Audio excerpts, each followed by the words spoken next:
मांगा ब्रेकडाउन हिंदी में आपका स्वागत है। नए चैप्टर्स के टाइम स्टैम्प्स डिस्क्रिप्शन बॉक्स में अपडेट कर दिए गए हैं। आप वहां से डायरेक्टली किसी भी पार्ट पर जा सकते हैं। ये कहकर फैंशियन ने कुछ फाइल्स बाहर लाने का इशारा किया, उन्हें सीधा टेबल पर फेंकते हुए कहा, लेकिन अगर आप अपनी वफादारी नहीं पहचान सकते तो मुझे डर है कि आपकी बाकी की जिंदगी जेल में गुजरेगी। उन फाइल्स के कवर पर लिखा था, मिंग परिवार का डोंगी के साथ मिलकर स्मगलिंग करने के सबूत। ये देखकर सभी अधिकारियों ऑफिशियल्स ने कई बार थूक निगला और वो बिल्कुल खामोश हो गए। तुरंत ही एक अधिकारी जिया ने मुस्कुराते हुए कहा, मैं मिंग परिवार के 7वें बेटे से तब मिला था जब वो छोटा था। वो सच में इस सज्जन की तरह दिखता है। एक अधिकारी यी ने भी साथ देते हुए कहा, ओवरवॉच काउंसिल ने जिसे ढूंढा है वो नकली कैसे हो सकता है? मिंग माँ बेटे ने यकीनन बहुत बुरे काम किए हैं, उनका पैसा चाहने लायक नहीं है। बाकी ऑफिशियल्स ने भी एक के बाद एक सुर मिलाया, चाहने लायक नहीं है, बिल्कुल चाहने लायक नहीं है। इस वक्त मौके पर सिर्फ एल्डेस्ट प्रिंसेस के साथ जुड़े ऑफिशियल्स ही अपने दांत पीस रहे थे और खामोश थे। वो इन ऑफिशियल्स को एक किताब के पन्ना पलटने से भी तेजी से अपनी बात बदलते देख रहे थे। शातिफई को भी बहुत घिन आ रही थी और फैंशियन को और भी ज्यादा थकान महसूस हुई। क्या अफसरशाही में हर कोई एक एक्टर है? उनके चेहरे पैनकेक्स पलटने से भी ज्यादा तेजी से बदलते हैं। अचानक एक ऑफिशियल ने टेबल ठोका और चिल्लाया, आपके काम सच में घिनौने हैं। मैं और आप लोग अलग रास्तों पर चलते हैं और साथ में साजिश नहीं कर सकते। आप लोग बाहर जाइए। ये बोलने के बाद वो तुरंत दरवाजे से बाहर निकल गया। फैंशियन ने ये देखा, उसका चेहरा बिल्कुल नहीं बदला। उसने तालियां बजाते हुए कहा, बहुत अच्छे, बहुत अच्छे, बहुत अच्छे, आज सच में आंखें खुल गई हैं। सच में बहुत अच्छे। शिनयांग के लोगों को चिंता करने की जरूरत नहीं है, हर कोई हाथ पकड़कर जा सकता है, इससे थोड़ी मुश्किल कम होगी। एक और ऑफिशियल भी गुस्से में खड़ा हो गया। उसने फैंशियन की तरफ उंगली उठाई और चिल्लाया, मत सोचना कि तुम जीत गए हो, खेल तो अभी शुरू हुआ है। बेशुमार ऑफिशियल्स एक के बाद एक बाहर निकलने लगे और निकलते वक्त जानबूझकर वही जुमला दोहराते रहे, क्या तुमने साफ सुना? ये तो बस शुरुआत है। फैंशियन ने शांति से जवाब दिया, तुम सही कह रहे हो, ये सच में बस शुरुआत है। लेकिन फैंशियन ने आखिरी जुमला अपने तक ही रखा, बस इतना है कि तुम इसका अंजाम नहीं देख पाओगे। दरवाजे के बाहर काले नकाब पहने कई लोग पहले से ही अपनी जगह पर थे। फैंशियन ने धीरे से अपना चाय का कप उठाया और एक सिप ली, फिर ताज़ा खून बहने लगा। जो ऑफिशियल्स अभी बाहर गए थे उन्हें कटते हुए देखकर गावदा ने तुरंत अपनी तलवार निकाली और चिल्लाया, हत्यारे, हिज लॉर्डशिप की रक्षा करो। फिर वो नकाबपोश लोगों से लड़ने के लिए बाहर भागा। फैंशियन हालांकि शांति से अपनी कुर्सी पर बैठा रहा और कहा, मुझे पता था तुम आओगे, मैं तुम्हारा इंतजार कर रहा था। लड़ाई शुरू हो गई, खून की बू फैलने लगी। हालांकि शिया तिफई को पता था कि एक नाटक है, फिर भी वो इसकी असलियत देखकर इतना डर गया कि उसकी आंखें फटी रह गईं। फैंशियन ने धीमी और गर्व भरी आवाज में कहा, आखिरकार ये सब मैंने ही अरेंज किया है। अंदर मौजूद ऑफिशियल्स खौफजदा थे, ना तो उनकी हिम्मत हो रही थी और ना ही वो देख पा रहे थे कि बाहर क्या हो रहा है। बाहर कॉरिडोर में गांव दाव और बाकी लोग सीन सेट कर रहे थे, जानबूझकर जोर से बोल रहे थे, काम खत्म करो और जल्दी पीछे हटो। एक काले नकाब वाले आदमी ने अपना मास्क हटाने का नाटक किया, फिर जमीन पर गिर गया। थोड़ी देर बाद गावदा वहां आया, गाली देते हुए उसे कॉलर से पकड़कर अंदर घसीट लाया। फिर फैंशियन ने पूछताछ शुरू की, बोलो, तुम्हें किसने भेजा है? आसपास के ऑफिशियल्स फुसफुसाने लगे, लॉर्ड वैन, अगर आप ऐसे पूछेंगे तो कोई भी कातिल एतराफ नहीं करेगा। लेकिन उस आदमी ने तुरंत जवाब दिया, मुझे मिंग परिवार ने भेजा है। जो ऑफिशियल अभी बोला था वो इतना डर गया कि लड़खड़ाते हुए बोला, ये तो बहुत नकली लग रहा है। फैंशियन बस मुस्कुराया, नकली? आप सब गवाह हैं, बाहर पड़ी लाशें सबूत हैं, कातिल मिंग परिवार है। क्या मैं सही हूं? कुछ ऑफिशियल समझ गए, कुछ नहीं समझे, लेकिन उन सब ने फैंशियन का इरादा पहचान लिया, इसलिए किसी ने इनकार नहीं किया। आखिरकार उनका वहां रुकना ही ये साबित कर रहा था कि उन्होंने एक साइड चुन ली है और अब पीछे हटने का कोई रास्ता नहीं है। फैंशियन ने फिर वो फाइल उठाई और कहा, हमारे पास गवाह और सबूत दोनों हैं, अब हमें आगे कैसे बढ़ना चाहिए? एक ऑफिशियल ने तुरंत सुझाव दिया, मिंग परिवार ने एक दरबारी अधिकारी की हत्या करने की कोशिश की है, शाही कानून की तौहीन की है। उनके काम घिनौने हैं, वो बगावत का इरादा रखते हैं, उन्हें तुरंत गिरफ्तार किया जाना चाहिए, उनका सर कलम करके सबके सामने लटकाया जाना चाहिए, एक चेतावनी के तौर पर। ये अधिकारी अभी मिंग बा और बाकी लोगों को गिरफ्तार करने के लिए बंदे भेजेगा। माय लॉर्ड, कृपया इस अधिकारी की अच्छी खबर का इंतजार करें। फैंशियन ने हाथ जोड़े, तो मैं आप पर यह भरोसा करता हूं सम्मानित अधिकारियों। फिर फैनशियन शिया तिफई की तरफ मुड़ा और उसे याद दिलाया। सही कहा, यंग मास्टर मिंग, आज की दावत आपके लिए है। जल्दी से सबसे जान पहचान कर लीजिए, आपको भविष्य में और भी सहयोग करना होगा। शिया तिफई ने निर्देशों का पालन किया, खुश होने का दिखावा करते हुए सबसे बात की। इस पल वो अंदर ही अंदर कांप रहा था। उसकी पीठ से ठंडा पसीना बह रहा था। खुशकिस्मती से उसने पहले जल्दी घुटने टेक दिए थे। ये फैन शियान सच में दूसरों को अपनी हथेली पर नचाता है। फैन शियान के साथ चर्चा करने के बाद वो ऑफिशियल तुरंत सैनिकों को लेकर मिंग परिवार के निवास की तरफ निकल गया। वो थोड़ा गर्व भी महसूस कर रहा था। मिंग परिवार का ये मोटा मांस का टुकड़ा, मुझे पहला निवाला लेने दो। उसने पूरी सेना को अंदर घुसने का हुक्म दिया।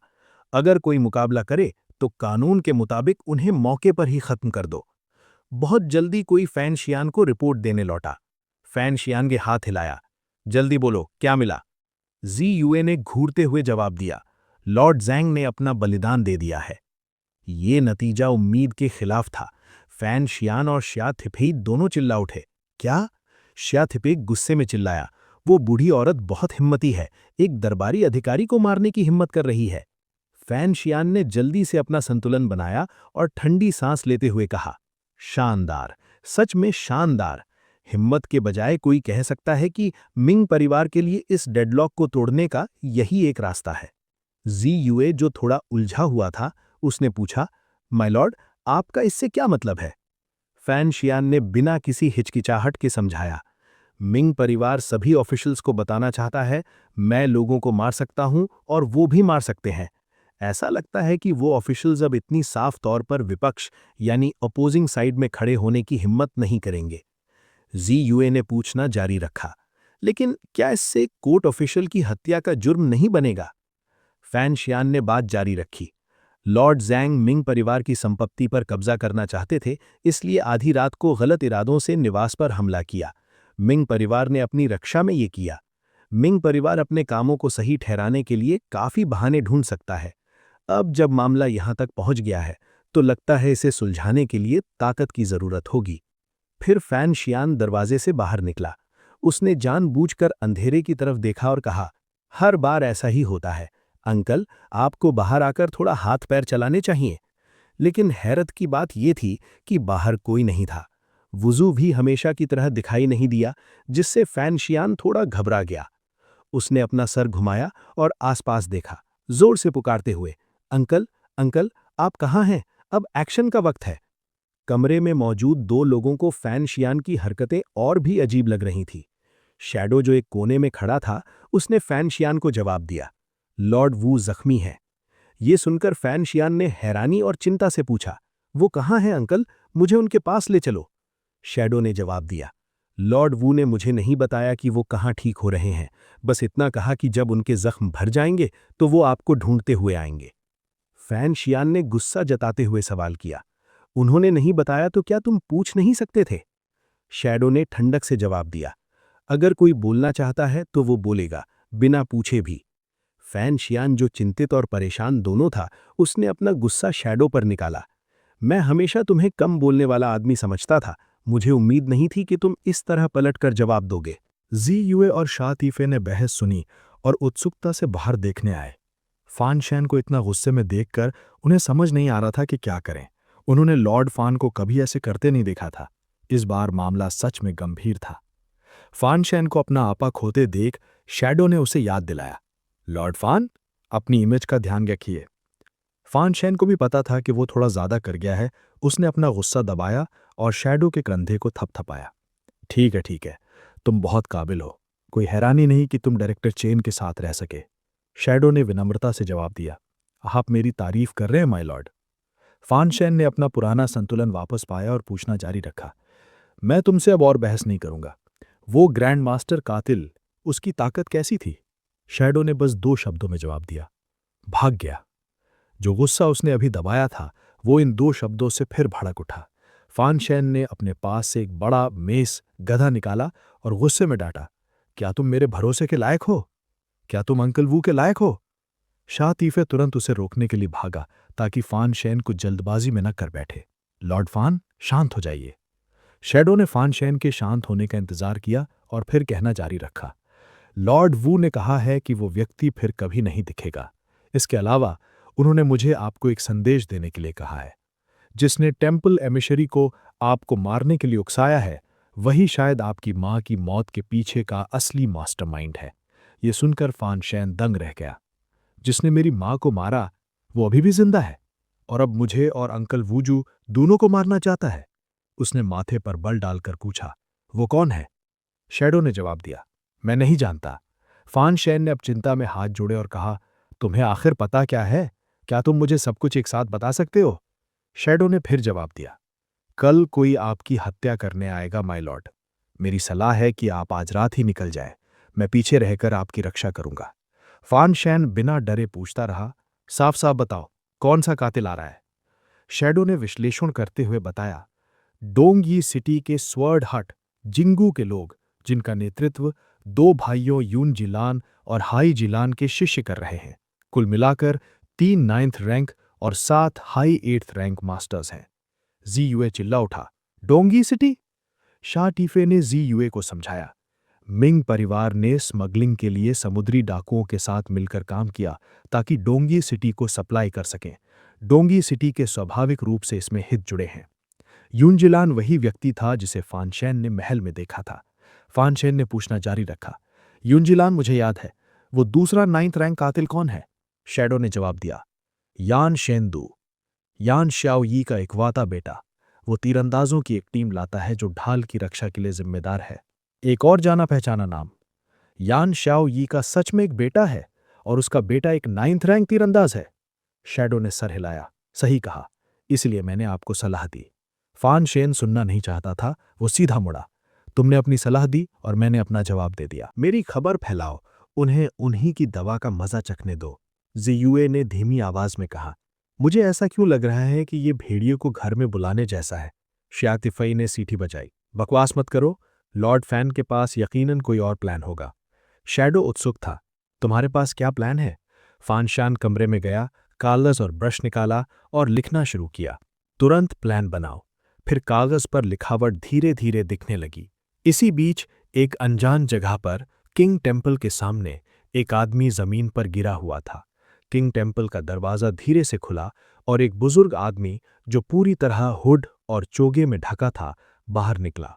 वो किंग टेम्पल का हाई प्रीस्ट था और जो आदमी जमीन पर लेटा था उसके सीने पर लगे जख्म को देखकर लगता था कि वो टेम्पल एमिसरी था जिसे वुजू ने बुरी तरह जख्मी किया था। एक सेवक ने ये देखा और हाई प्रीस्ट से पूछा, क्या ये हो सकता है? हाई प्रीस्ट ने शांति से जवाब दिया, हाँ, वो नाकाम रहा है। फिर उसने हुक्म दिया, इसको पहले अंदर ले जाओ। बाकी सब ने तुरंत हुक्म का पालन किया। अगली सुबह एक हल्की हवा चली और पत्ते सरसराने लगे। फानशियान और जीयूए झील के किनारे टहलने गए। उसने दूर देखा और झील के पास का खूबसूरत मंजर देखा। किनारे पर रोते हुए विलो के पेड़ थे और झील के बीच में एक छोटा पवेलियन था। फानशियान हैरान था, साउदर्न किंग में सच में वेस्ट लेक है? क्या ये मेरी माँ का एक और मास्टरपीस हो सकता है? जीयूए ने बताया, माय लॉर्ड, शायद आप नहीं जानते, वेस्ट लेक का इतिहास 100 साल पुराना है। कहा जाता है कि ये एक तियन माई झ के निर्देशों में बनाया गया था। फानशियान ने तियन माई झ, जिसे स्वर्ग का मैसेंजर माना जाता है, शब्द पहली बार सुना। उसने अपनी ठोड़ी रगड़ी और सोचा, क्या ऐसा हो सकता है कि मेरी माँ से पहले कोई और टेम्पल से निकला था? जीयूए ने टहलते हुए कहा, इस वेस्ट लेक में पहले ज्यादा सैलानी नहीं आते थे। पता नहीं क्यों शू यहान और लेडी वाइट स्नेक की कहानी मशहूर होने लगी। फानशान मुस्कुराया और बोला, ग्रीन स्नेक और वाइट स्नेक की दास्तान? क्या पास में कोई लेफंग पगोडा भी है? जब जीयूए ने फानशान को लेफंग पगोडा के बारे में पूछने सुना तो उसने दूर एक पगोडा की तरफ इशारा किया और कहा, वो वहां है। क्या माय लॉर्ड ने भी शू यहान और लेडी वाइट स्नेक की कहानी सुनी है?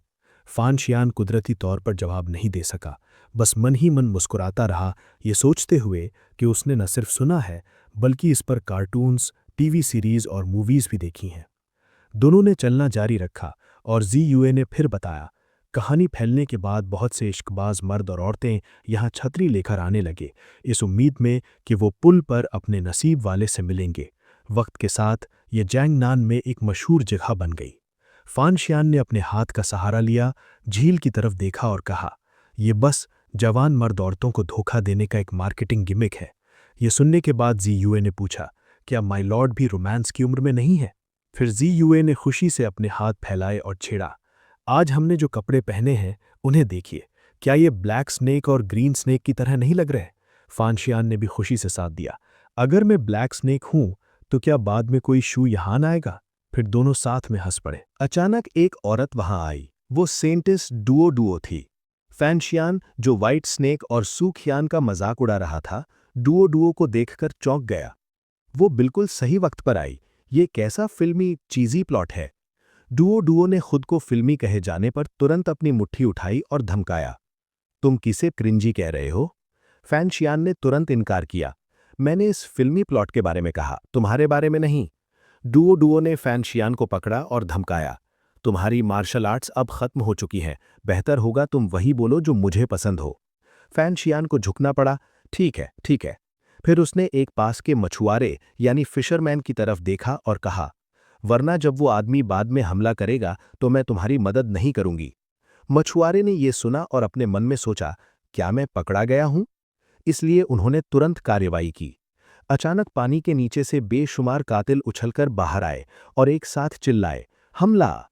पास के लोग भी गांव दा द्वारा लाए गए थे। उन्होंने अपने कपड़ों से तलवारें निकाली और चिल्लाए, "लॉर्ड फैन की रक्षा करो!" बेशुमार कातिलों ने उन्हें हर तरफ से घेरना शुरू कर दिया। हर तरफ खतरा मंडरा रहा था। फैनशियान डुओ डुओ के करीब गया और मदद के लिए फुसफुसाया, "मेरी मदद करो।" डुओ डुओ ने मुंह बनाया और मुस्कुराते हुए कहा, "ठीक है फिर। शुक्रिया फिर।" फैनशियान अभी शुक्रगुजार महसूस कर ही रहा था कि डुओ डुओ ने उसे आसमान में एक लात मार दी। एक 9th रैंक मास्टर की लात कितनी ताकतवर होती है। फैनशियान एक टूटे हुए पतंग की तरह आसमान में उड़ने लगा, बस बेबस होकर चिल्लाने लगा। गाओदा तुरंत उसके पीछे भागा, चिल्लाते हुए, "लॉर्ड फैन!" डुओ डुओ ने देखा कि फैनशियान घेरे से निकल गया है। उसने तालियां बजाईं और कहा, "खतरे से सफलतापूर्वक बाहर।" फैनशियान को गाओदा ने सुरक्षित पकड़ लिया। वो सही सलामत था, बस सर घूम रहा था। फिर भी लड़खड़ाते हुए बोला, "मैं सच में तुम्हारा शुक्रगुजार हूं।" जब कातिलों ने फैनशियान को नीचे देखा, उन्होंने तुरंत अपनी दिशा बदली और हमला करने के लिए आगे बढ़े। दोनों तरफ एक अफरा-तफरी की लड़ाई शुरू हो गई। सिर्फ मछुआरा ही बैठा रहा, शांति से स्थिति को देख रहा था। शायद वो कोई बड़ा मास्टर था। शैडो ने सीधा उस व्यक्ति को टारगेट किया और हमला किया। "यंग मास्टर फैन, मैं आपकी मदद के लिए यहां हूं।" उस आदमी ने धीरे से अपनी फिशिंग रॉड वापस खींची। लाइन के आखिर में मछली नहीं, बल्कि एक कीमती तलवार थी। आदमी ने तलवार पकड़ी और तुरंत लड़ाई में शामिल हो गया। तलवारों की टक्कर की आवाज आई, हालांकि खून नहीं निकला, लेकिन कपड़े फट गए। बैम्बू की हैट कट गई, जिससे उस व्यक्ति का चेहरा दिख गया। वो युन झिलान था, एक 9th रैंक मास्टर। युन झिलान ने माथे पर बल डाला, "इस व्यक्ति की ताकत मुझसे ज्यादा है और ये मेरी ही डोंगी स्वॉर्ड्समैनशिप इस्तेमाल कर रहा है।" शैडो एक पल के लिए हिचकिचाया, फिर तुरंत एक भयानक हमला किया। दोनों लड़ने लगे और कुछ देर तक ये तय करना मुश्किल था कि कौन जीतेगा। कुछ दूर एक छत पर दो आदमी बात कर रहे थे। मोनोलिड आंखों वाला आदमी है झिलान था। उसने कहा, "बड़े भाई जख्मी हैं, जल्दी उनकी मदद करो, फैनशियान को मुझ पर छोड़ दो।" दूसरा व्यक्ति है झिलान का सीनियर ब्रदर कॉन्ग झिलान था। उसने अपने दांत पीसे और याद दिलाया, "फैनशियान चालाक है, सावधान रहना।" है झिलान ने सर हिलाया, समझ गया। कॉन्ग झिलान ने दुआ दुआ को देखते हुए माथे पर बल डाला, "और वो देहाती औरत, वो दिखने में साधारण है, लेकिन मैं उसकी ताकत का अंदाजा नहीं लगा पा रहा हूं। अगर काम नहीं बना तो पीछे हट जाओ और कोई दूसरा मौका ढूंढो।" ये बोलने के बाद दोनों लड़ाई में कूद पड़े। है झिलान ने अपने सीनियर ब्रदर को जवाब दिया, समझ गया। फिर उसने तलवार पर हाथ रखा और सीधा फैनशियान की तरफ भागा। फैनशियान गाउदा के पीछे खड़ा था। दो गार्ड्स ने आगे तलवारें उठाकर उससे बचाया, लॉर्ड फैन की रक्षा करते हुए। गाउदा ने अपने मन में सोचा, "हमारे पास 7 गार्ड्स हैं, हमें एक 9th रैंक मास्टर को संभाल लेना चाहिए।" एक बार, 2 बार, 3 बार है झिलान ने आसानी से हर गार्ड को बिना किसी हिचकिचाहट के गिरा दिया। आखिरकार उसने हवा में छलांग लगाई और सारे गार्ड्स को बेबस करते हुए फैनशियान की तरफ झपट पड़ा। जिंदगी और मौत के इस मोड़ पर फैनशियान बस अपने दांत पीस सका और इस नाजुक वक्त पर अपनी सारी मार्शल आर्ट्स खोने के लिए खुद को कोसने लगा। "लगता है मैं सिर्फ यही मूव इस्तेमाल कर सकता हूं।" फैन शियान ने तुरंत अपना पैर जमीन पर जोर से मारा। उसके हाथ अचानक एक साथ जुड़ गए। वो अपनी आखिरी चाल चलने की तैयारी कर रहा था, जमीन पर घुटने टेककर भीख मांगना। फैन शियान घुटने पर बैठ गया और रोने लगा। छोटी पूर्वज, हैटांग, दुआ दुआ, मेरी मदद करो, हमें बचाओ। दुआ दुआ ने तंज कसा। जो वही कहेगा जो मुझे सुनना पसंद है, मैं उसकी मदद करूंगी। तो फैन शियान ने तुरंत अपना सुर बदला और कविता यानी पोएट्री सुनाने लगा। नॉर्दर्न ची में एक खूबसूरती है जिसका कोई मुकाबला नहीं, और वो स्वतंत्र है। एक नज़र शहर गिरा देती है, दूसरी नज़र देश गिरा देती है। पूछो ये खूबसूरती कौन है? ये हैटांग दुआ दुआ है। उसके कविता खत्म करने से पहले ही दुआ दुआ मुड़कर उसकी रक्षा के लिए उछल पड़ी।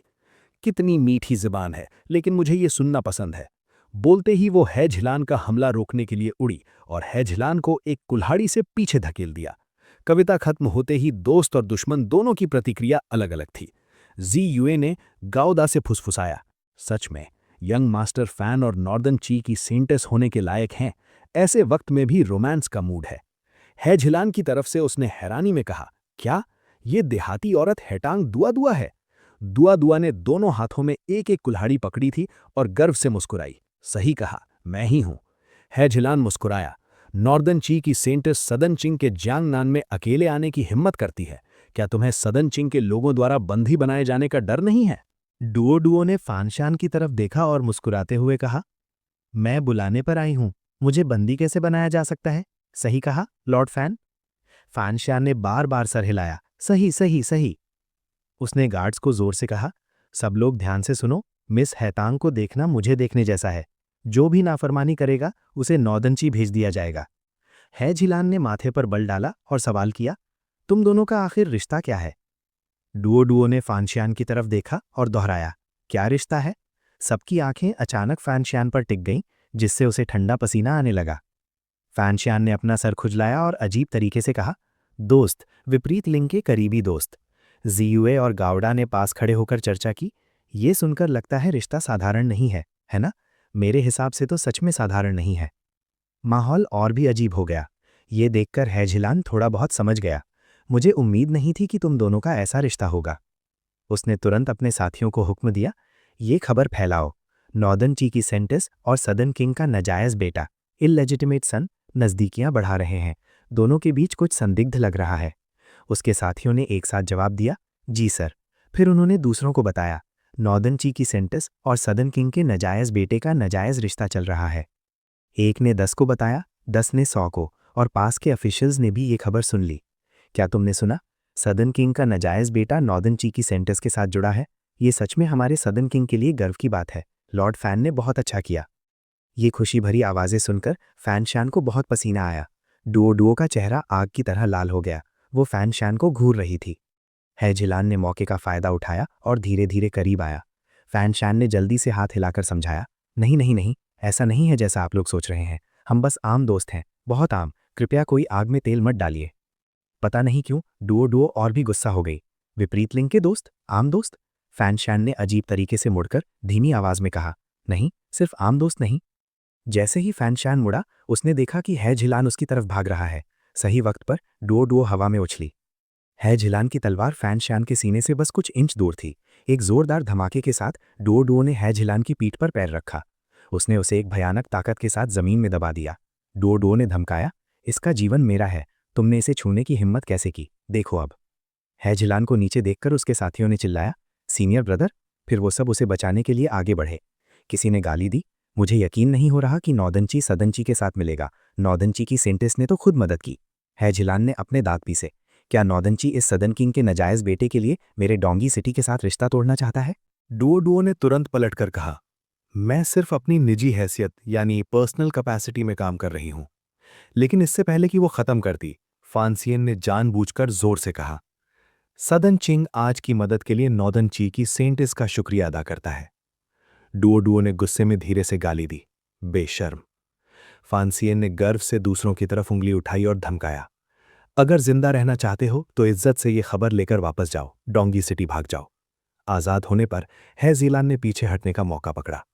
उसके साथी ने चिंता से पूछा, सीनियर ब्रदर?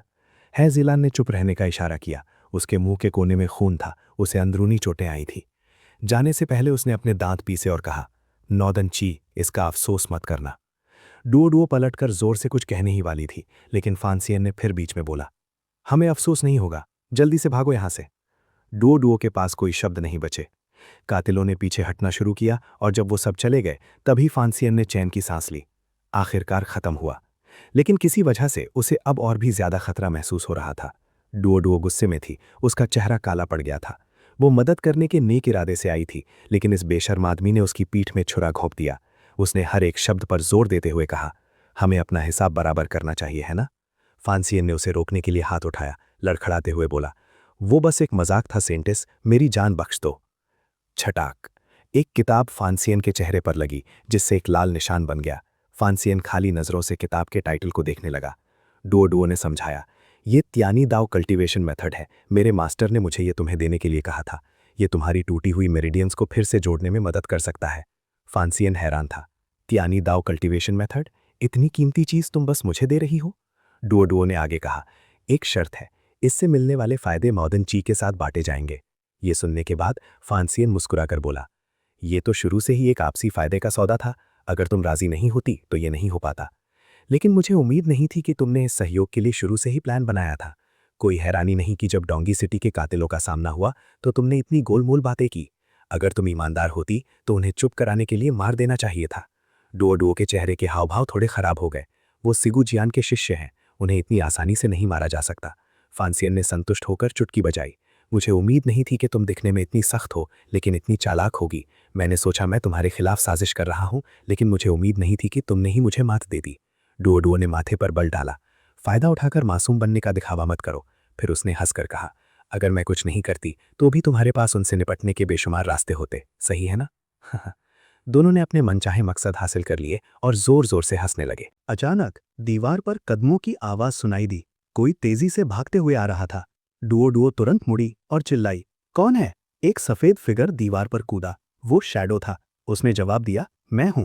पहले सिचुएशन काफी अर्जेंट थी और फैंसियान ने इंस्टिंक्टिवली डुओ की कमर पकड़ ली थी और उसके पीछे छुप गया था। इसका नतीजा ये हुआ कि जब शैडो वहां आया, उसने ये ऑकवर्ड सीन देखा। उसने फिर शर्मिंदगी से कहा, आप दोनों को डिस्टर्ब करने के लिए माफी चाहता हूं, शायद मुझे पहले चले जाना चाहिए। शैडो की बात सुनकर दोनों तुरंत अलग हो गए। डुओ हकबकाते हुए बोली, ओ सही कहा, मास्टर ने कहा था कि ये मार्शल आर्ट्स मैनुअल असलियत में तुम्हारी माँ ने मास्टर को दी थी। अब जब ये अपने असली मालिक के पास वापस आ गई है तो इसे अपनी माँ का एहसान चुकाना समझो। फैंसियान का चेहरा अजीब सा बन गया। कितना ऑकवर्ड सब्जेक्ट चेंज था। उसकी अच्छी नीयत के बदले उसे नफरत मिली। डुओ ने फैंसियान के मुंह पर लात मारी। चुप रहो। फैंसियान लड़खड़ाते हुए उठा और शैडो की तरफ मुड़ा। सही है, यून जिलान का वहां क्या हाल है? शैडो ने जवाब दिया, उसे उसके जूनियर ब्रदर ने बचा लिया। अगली बार मैं पक्का उसकी जान ले लूंगा। फैंसियान ने इसके उलट कोई नाराजगी नहीं दिखाई। अच्छा है, अच्छा रेस्क्यू है। शैडो हैरान था, ये अच्छा क्यों है? फैंसियान ने एनालाइज किया, अगर ये बात खिंचती रही और सिग्गू जियान यहाँ आ गया तो हमें ही भागना पड़ेगा। शैडो को अभी भी अफसोस हो रहा था और उसने फैंसियान से आर्ग्यू किया। उसे लॉर्ड वूजू के होमे का पता है, वो नहीं आएगा, लेकिन अंकल जख्मी है। फैंसियान ने कहा, उसे नहीं पता तो क्या ये वैसा ही नहीं है जैसे कि वो जख्मी ना हो? डुओ जो साइड से बातें सुन रही थी दंग रह गई। क्या वो अंधा आदमी जख्मी है? वो तो एक ग्रेट ग्रैंड मास्टर है। फैंसियान ने कॉन्फिडेंस से जवाब दिया, जिसने अंकल से लड़ाई की थी वो भी एक ग्रेट ग्रैंड मास्टर था।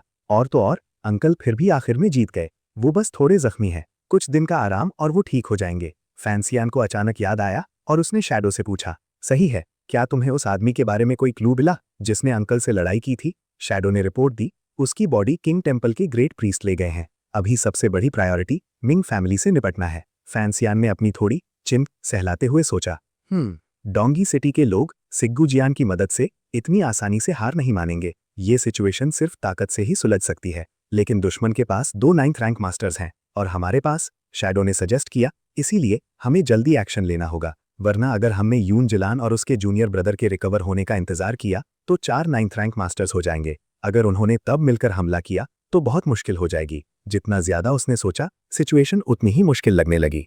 फैंसियन ने अपने कांपते हुए हाथों में तियानी डाउ मैनुअल पकड़े, लेकिन मेरिडियंस को फिर से जोड़ने के लिए तियानी डाउ टेक्निक यूज करने में भी वक्त लगता है। ओ भगवान, क्या आप मुझे एक 9th रैंक मास्टर दे सकते हैं? जैसे ही उसने अपनी बात खत्म की, एक और आदमी दीवार से कूद कर आया और जोर से चिल्लाया, लॉर्ड फैन! फैंसियन और शैडो ने एक साथ अपना सिर घुमाकर देखा।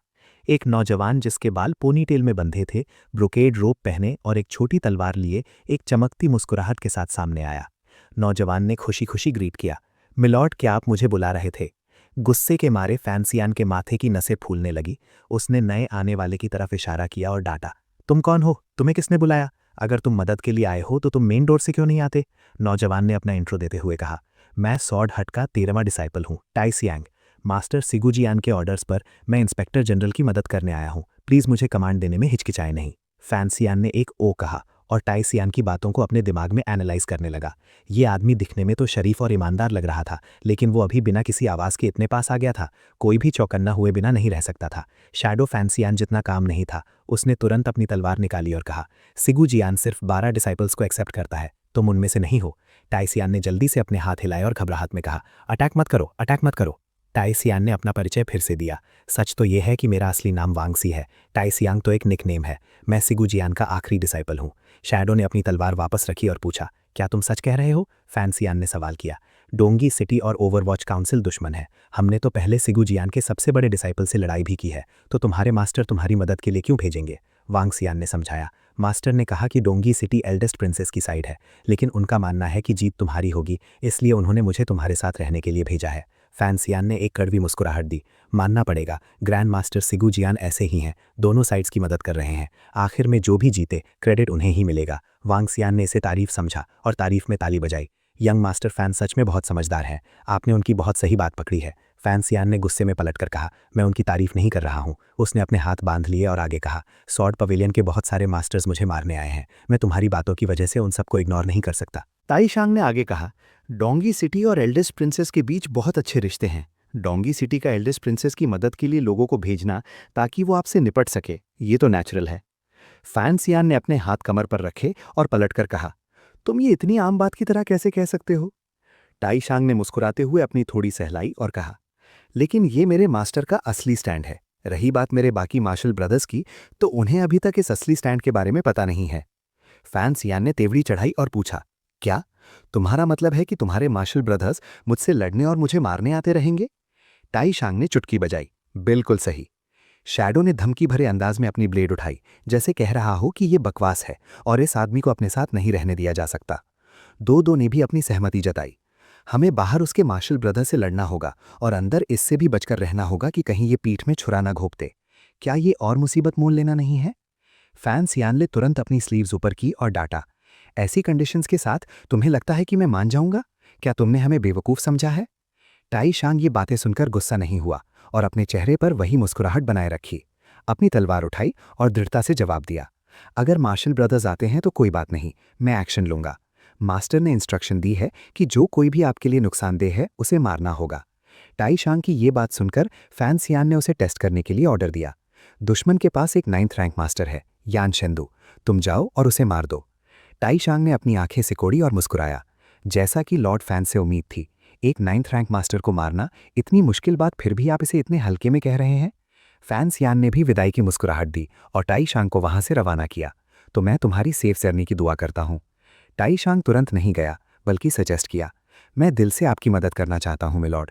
बस बात यह है कि ये आदमी सच में थोड़ा मुश्किल है डील करने के लिए। ओपोनेंट एक 9th रैंक मास्टर है, क्यों ना लॉर्ड फैन मुझे 2 लोग उधार दे दें?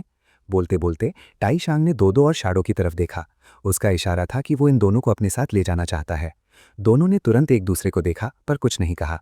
फैंसियान ने कोई ऑब्जेक्शन नहीं किया और जवाब दिया, शैडो तुम्हारे साथ जा सकता है। रही बात हैतांग की, फैंसियान ने उसकी तरफ इशारा किया और एक बहाना बनाया, उसका पीरियड चल रहा है तो ये थोड़ा इनकन्वीनियंट होगा। ये सुनते ही दो के गाल शर्म से लाल हो गईं। वो इतनी एम्बैरस थी कि उसका चेहरा तमतमा उठा। फिर वो तुरंत आगे बढ़ी और फैंसियान को गर्दन से पकड़ लिया और उसे झिंझोड़ने लगी। तुम ये क्या बकवास कर रहे हो? टाइशांग हंसा और चला गया।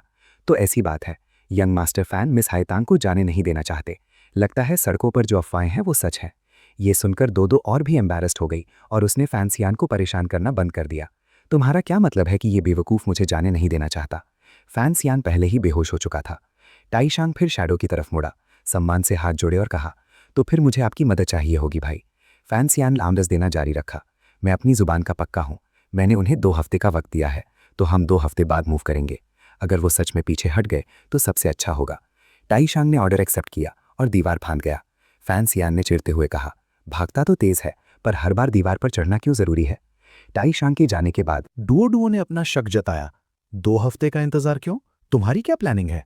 फैन सियान ने शैडो से पूछा। ब्लैक नाइट्स को पहुंचने में और कितना वक्त लगेगा? शैडो ने जवाब दिया, लगभग 10 दिन, 2 हफ्ते के अंदर अंदर।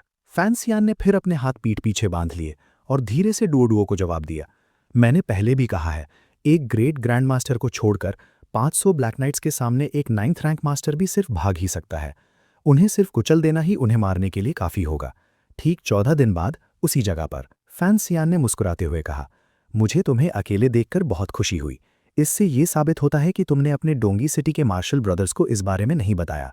जो आदमी आया था वो टाई सियांग ही था। उसने भी अपना सिर झुकाया और मुस्कुराते हुए कहा, मैं सच में अकेला ही आया हूं, लेकिन मुझे उम्मीद नहीं थी कि यंग मास्टर फैन इतने सारे लोगों को साथ लाएंगे। इस वक्त टाई सियांग को सच में ठंडे पसीने आ रहे थे। फैन सियांग के पीछे ब्लैक नाइट्स की एक पूरी टुकड़ी थी, जिनकी संख्या सैकड़ों में थी और उनका किलिंग इंटेंट चरम पर था। टाई सियांग ने अपने मत्थे पर हाथ मारा और आह भरी, मैं मास्टर के ऑर्डर्स पर आपकी मदद करने आया था और मैं ऐसा कुछ नहीं करूंगा जो आपके लिए बुरा हो। अफसोस की बात है कि मुझे आज पता चला कि मैं तो सिर्फ मिलॉर्ड का एक बैकअप प्लान था। फैन सियान आगे बढ़ा और टाई सियांग के कंधे को थपथपाया। उदास मत हो, यान शंदू के लिए अभी भी तुम पर ही भरोसा है।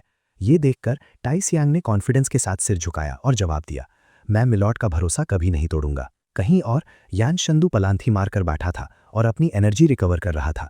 तभी अचानक उसके कान खड़े हुए। वो तुरंत खड़ा हुआ, ये घुड़सवार है। यान शंदू जल्दी से खड़ा हुआ, अपना धनुष बाण उठाया और डिफेंस की पोजीशन ली। ओल्ड मास्टर किन ने नहीं कहा था कि वो यहाँ कैवलरी भेजेंगे? क्या ये ब्लैक नाइट्स हो सकते हैं? उसने तुरंत अपनी लाइटनेस स्किल का यूज करके छत पर छलांग लगाई। ऑब्जर्व करने के लिए एक अच्छी वैंटेज पॉइंट ढूंढ ली। उसने अपना दिमाग कॉन्सेंट्रेट करना शुरू किया। दूर तक देखने के लिए उसकी पुतलियां बदलने लगी। यकीनन जंगलों के पार देखते हुए उसने देखा कि वो सच में ब्लैक नाइट्स ही थे और जो उन्हें लीड कर रहा था वो फैन सियान था। यान शंदू ने अपने आप से सोचा, एक ग्रेट ग्रैंड मास्टर के अलावा ब्लैक नाइट्स को कोई नहीं रोक सकता। लगता है मिंग फैमिली को नहीं बचाया जा सकता। फिर उसने सोचा, लेकिन शायद मैं ब्लैक नाइट्स के पास आने से पहले फैन सियान की जान ले सकता हूं, ताकि एल्डेस्ट प्रिंसेस की परेशानियां कम कर सकूं। फिर यान शंदू ने अपना धनुष खींचा, अपनी पूरी जेनकी उसमें डाल दी और तीर छोड़ दिया। मर जाओ फैन सियान। वो तीर जेनकी से भरा हुआ सीधा ब्लैक नाइट्स की तरफ गया। निशाना बिल्कुल फैन सियान पर था। आसपास का माहौल अचानक बहुत शांत हो गया। यान शेंदू किसी दर्द भरी चीख का इंतजार कर रहा था, या कम से कम ब्लैक नाइट्स के रुकने का, जो फैन शियान की मौत का इशारा होता। लेकिन काफी देर तक कोई मूवमेंट नहीं हुई और अचानक पीछे से एक आवाज आई, भाई क्या ये वही है जो तुमने गिराया था? यान शेंदू बौखला गया और जल्दी से पीछे दूसरी छत पर कूद गया। कौन है? नया आने वाला शख्स कुछ टूटे हुए तीर लिए वहां शांति से खड़ा था। जब दोनों ने एक दूसरे से दूरी बनाई तो वो बस बिना कुछ कहे एक दूसरे को देखते रहे। यान शेंदू ने चिंता में पूछा, तुम मेरे पास कब आए? और तो और तुमने मेरे तीर कैसे तोड़े? ये आदमी जो अचानक दिखा था वो टाई शियान था। उसने बड़े आराम से यान शेंदू के टूटे हुए तीर फेंक दिए और पूरा कॉन्फिडेंस दिखाया। आखिर में यान शेंदू सिर्फ एक ही नतीजे पर पहुंच सका, इस आदमी की ताकत मुझसे ऊपर है। उसने पूछा, तुम कौन हो? टाई शियांग ने अपना हाथ तलवार पर रखा और जवाब दिया, मुझे तुम्हें मारने का ऑर्डर मिला है, माफी चाहता हूं। तुरंत यान शेंदू ने एक तीर लगाया, धनुष की डोरी खींची और चिल्लाया, किसके ऑर्डर्स? फैन शियान के? टाई शियांग मुस्कुराया और जवाब दिया, तुमने बिल्कुल सही गैस किया। जैसे कोई दिलचस्प पहेली सुलझ गई हो। इस जबरदस्त कॉन्फिडेंस के सामने भले ही यान शेंदू एक 9th रैंक मास्टर था, उसके पसीने छूट गए। उसने अपने दांत पीसे और चिल्लाया, तुम्हें इतना कॉन्फिडेंस कहां से मिल रहा है कि तुम मुझे मार सकते हो? उसने खुद को सीक्रेटली याद दिलाया, इस बार तीर पहले से ज्यादा तेज और ताकतवर होना चाहिए। धमकी देते हुए कहा, तुम इस तीर को नहीं रोक पाओगे।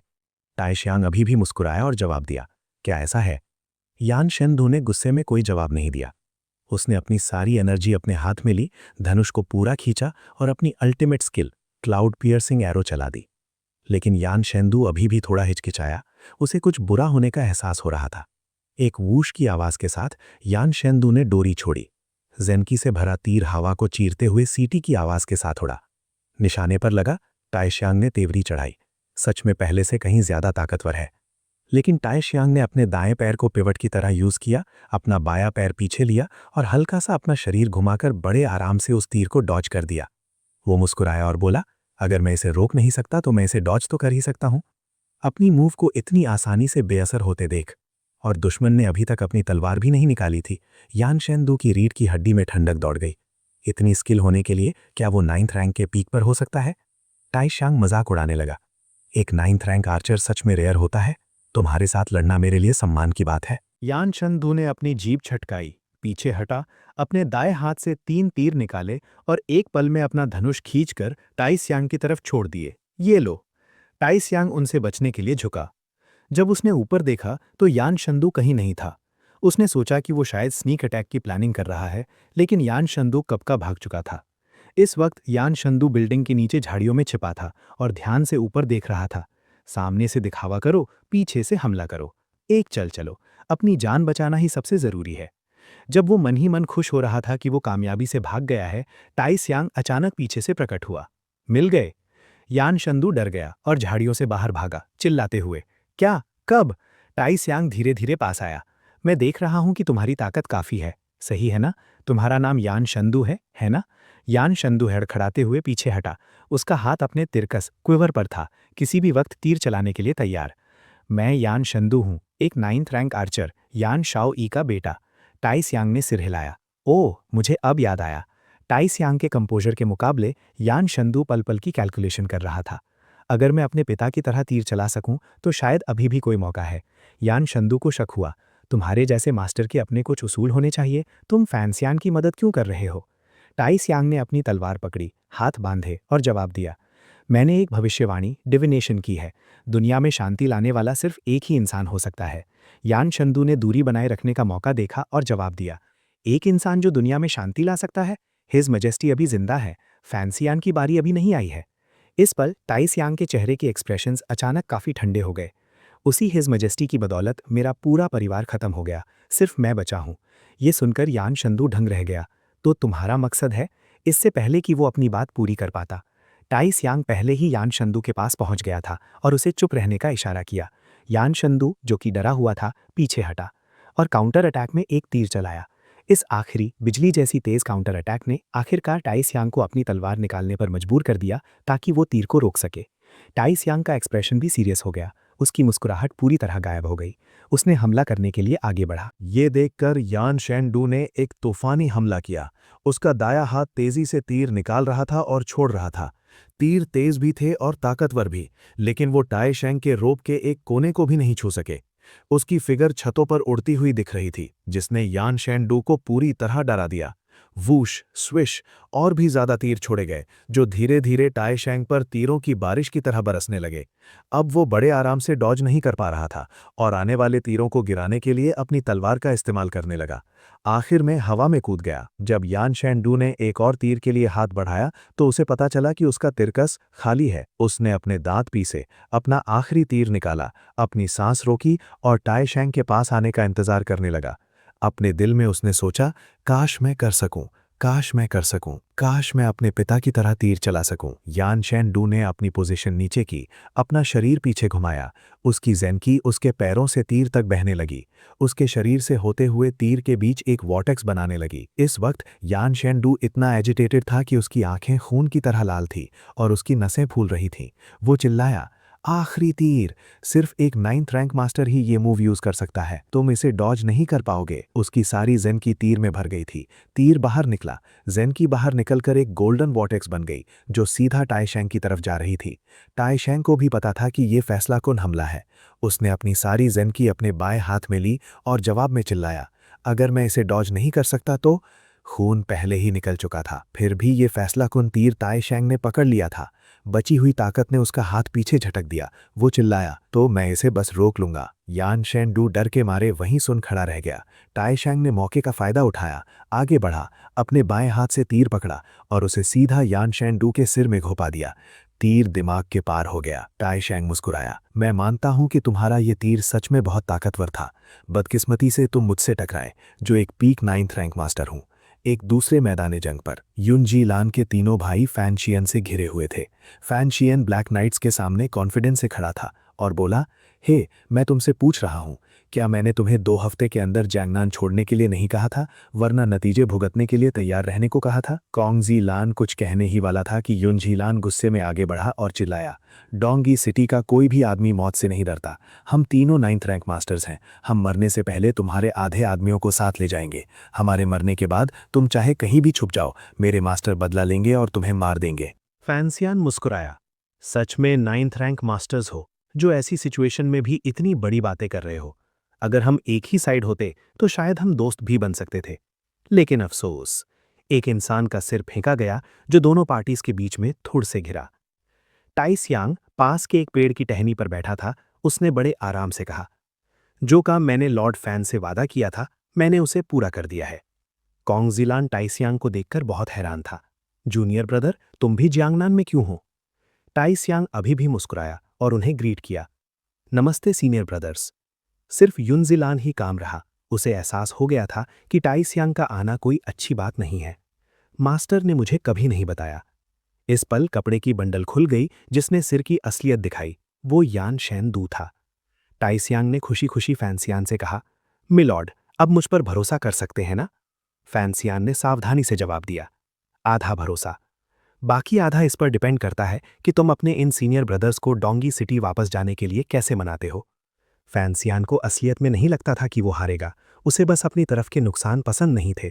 अगर लड़ाई से बचा जा सके तो वही बेहतर था। कॉन्गजिलान और हाईजिलान ने जल्दी से पूछा, जूनियर ब्रदर, ये सब क्या हो रहा है? क्या ये मास्टर की मर्जी है? युनजिलान ने दोनों को चुप रहने का इशारा किया, लेकिन वो नहीं माने। सीनियर ब्रदर, सीनियर ब्रदर, युनजिलान ने पूछा, मास्टर की असली मर्जी क्या है? टाइसियांग ने शांति से जवाब दिया, पैलेक्स ट्रेजरी, आखिर में लॉर्ड फैन की ही है। मास्टर उम्मीद करते हैं कि दूसरे देशों के दोस्तों के साथ अच्छे रिश्ते बने रहें। युनजिलान ने आह भरी। लगता है मास्टर ने अपना फैसला बहुत पहले ही कर लिया था। हम तीनों आज, क्या हम सच में यहाँ बेमौत मरने आए हैं? अगर हम इस वक्त पीछे हटते हैं तो ये एल्डेस्ट प्रिंसेस के साथ धोखा होगा। अगर हमने एल्डेस्ट प्रिंसेस का भरोसा खोया तो मुझे डर है कि वो फ्यूचर में बदला लेंगी और हमारी डोंगी सिटी को तबाह कर देंगी। टाइसियांग ने ऊपर देखा और सोचा, अगर कोई शांतिपूर्ण यानी पीसफुल सोल्यूशन हो तो अच्छा होगा। फैंसियान ने इस पॉइंट पर बीच में कहा, तो ये सिंपल है। मैं किसी से झूठी खबर फैलवा दूंगा कि डोंगी सिटी के लोगों ने कल रात हमारे साथ भयानक लड़ाई की और दोनों साइड्स को काफ़ी नुकसान हुआ। ओवरवॉच काउंसिल बड़ी मुश्किल से जीत पाई और सारे असैसिन्स वापस डोंगी सिटी भाग गए। माना कि रेपुटेशन बहुत अच्छी नहीं रहेगी, लेकिन कम से कम इससे एल्डेस्ट प्रिंसेस के साथ तुम्हारे रिश्ते बने रहेंगे। कॉन्गजिलान और हाईजिलान ये सुनकर बहुत गुस्सा हुए। डोंगी सिटी की रेपुटेशन इस तरह खराब नहीं हो सकती। भाई, युनजिलान खामोश रहा। उसे समझ नहीं आ रहा था कि क्या फैसला करें। कुछ ही देर बाद शहर में मिंग फैमिली मैनोर में लोग चीखते चिल्लाते भाग रहे थे, बचाओ, कोई अंदर घुस आया है। ये ब्लैक नाइट्स हैं। पूरा शहर ब्लैक नाइट्स के साए से ढक गया था। उनका काला आर्मर मिंग फैमिली के खून से सना था। ओल्ड मैडम मिंग मैनोर में बेचैन बैठी थी। ये क्या हो रहा है? डोंगी सिटी के 9th रैंक मास्टर्स कहाँ हैं? एक नौकर घुटनों के बल बैठा और रिपोर्ट दी, मैंने सुना है कि उनका कल रात सुपरवाइजरी काउंसिल के साथ भयानक मुकाबला हुआ। दोनों तरफ काफी नुकसान हुआ और उन्हें वापस डोंगी सिटी भगा दिया गया। ये सुनकर ओल्ड मैडम बौखला गईं और अपनी कुर्सी पर गिर गईं, कांपते हुए। क्या? ये सब कैसे हो गया? जल्द ही पूरी मिंग फैमिली को गिरफ्तार कर लिया गया। फैंसियाना बोल्ड मैडम के सामने बैठा था और अनाउंस कर रहा था, आज से मिंग फैमिली का वारिस मिंग चिंगचेंग है। इस एसेट ट्रांसफर डॉक्यूमेंट पर साइन करने के बाद तुम्हें शांति से जीने दिया जाएगा।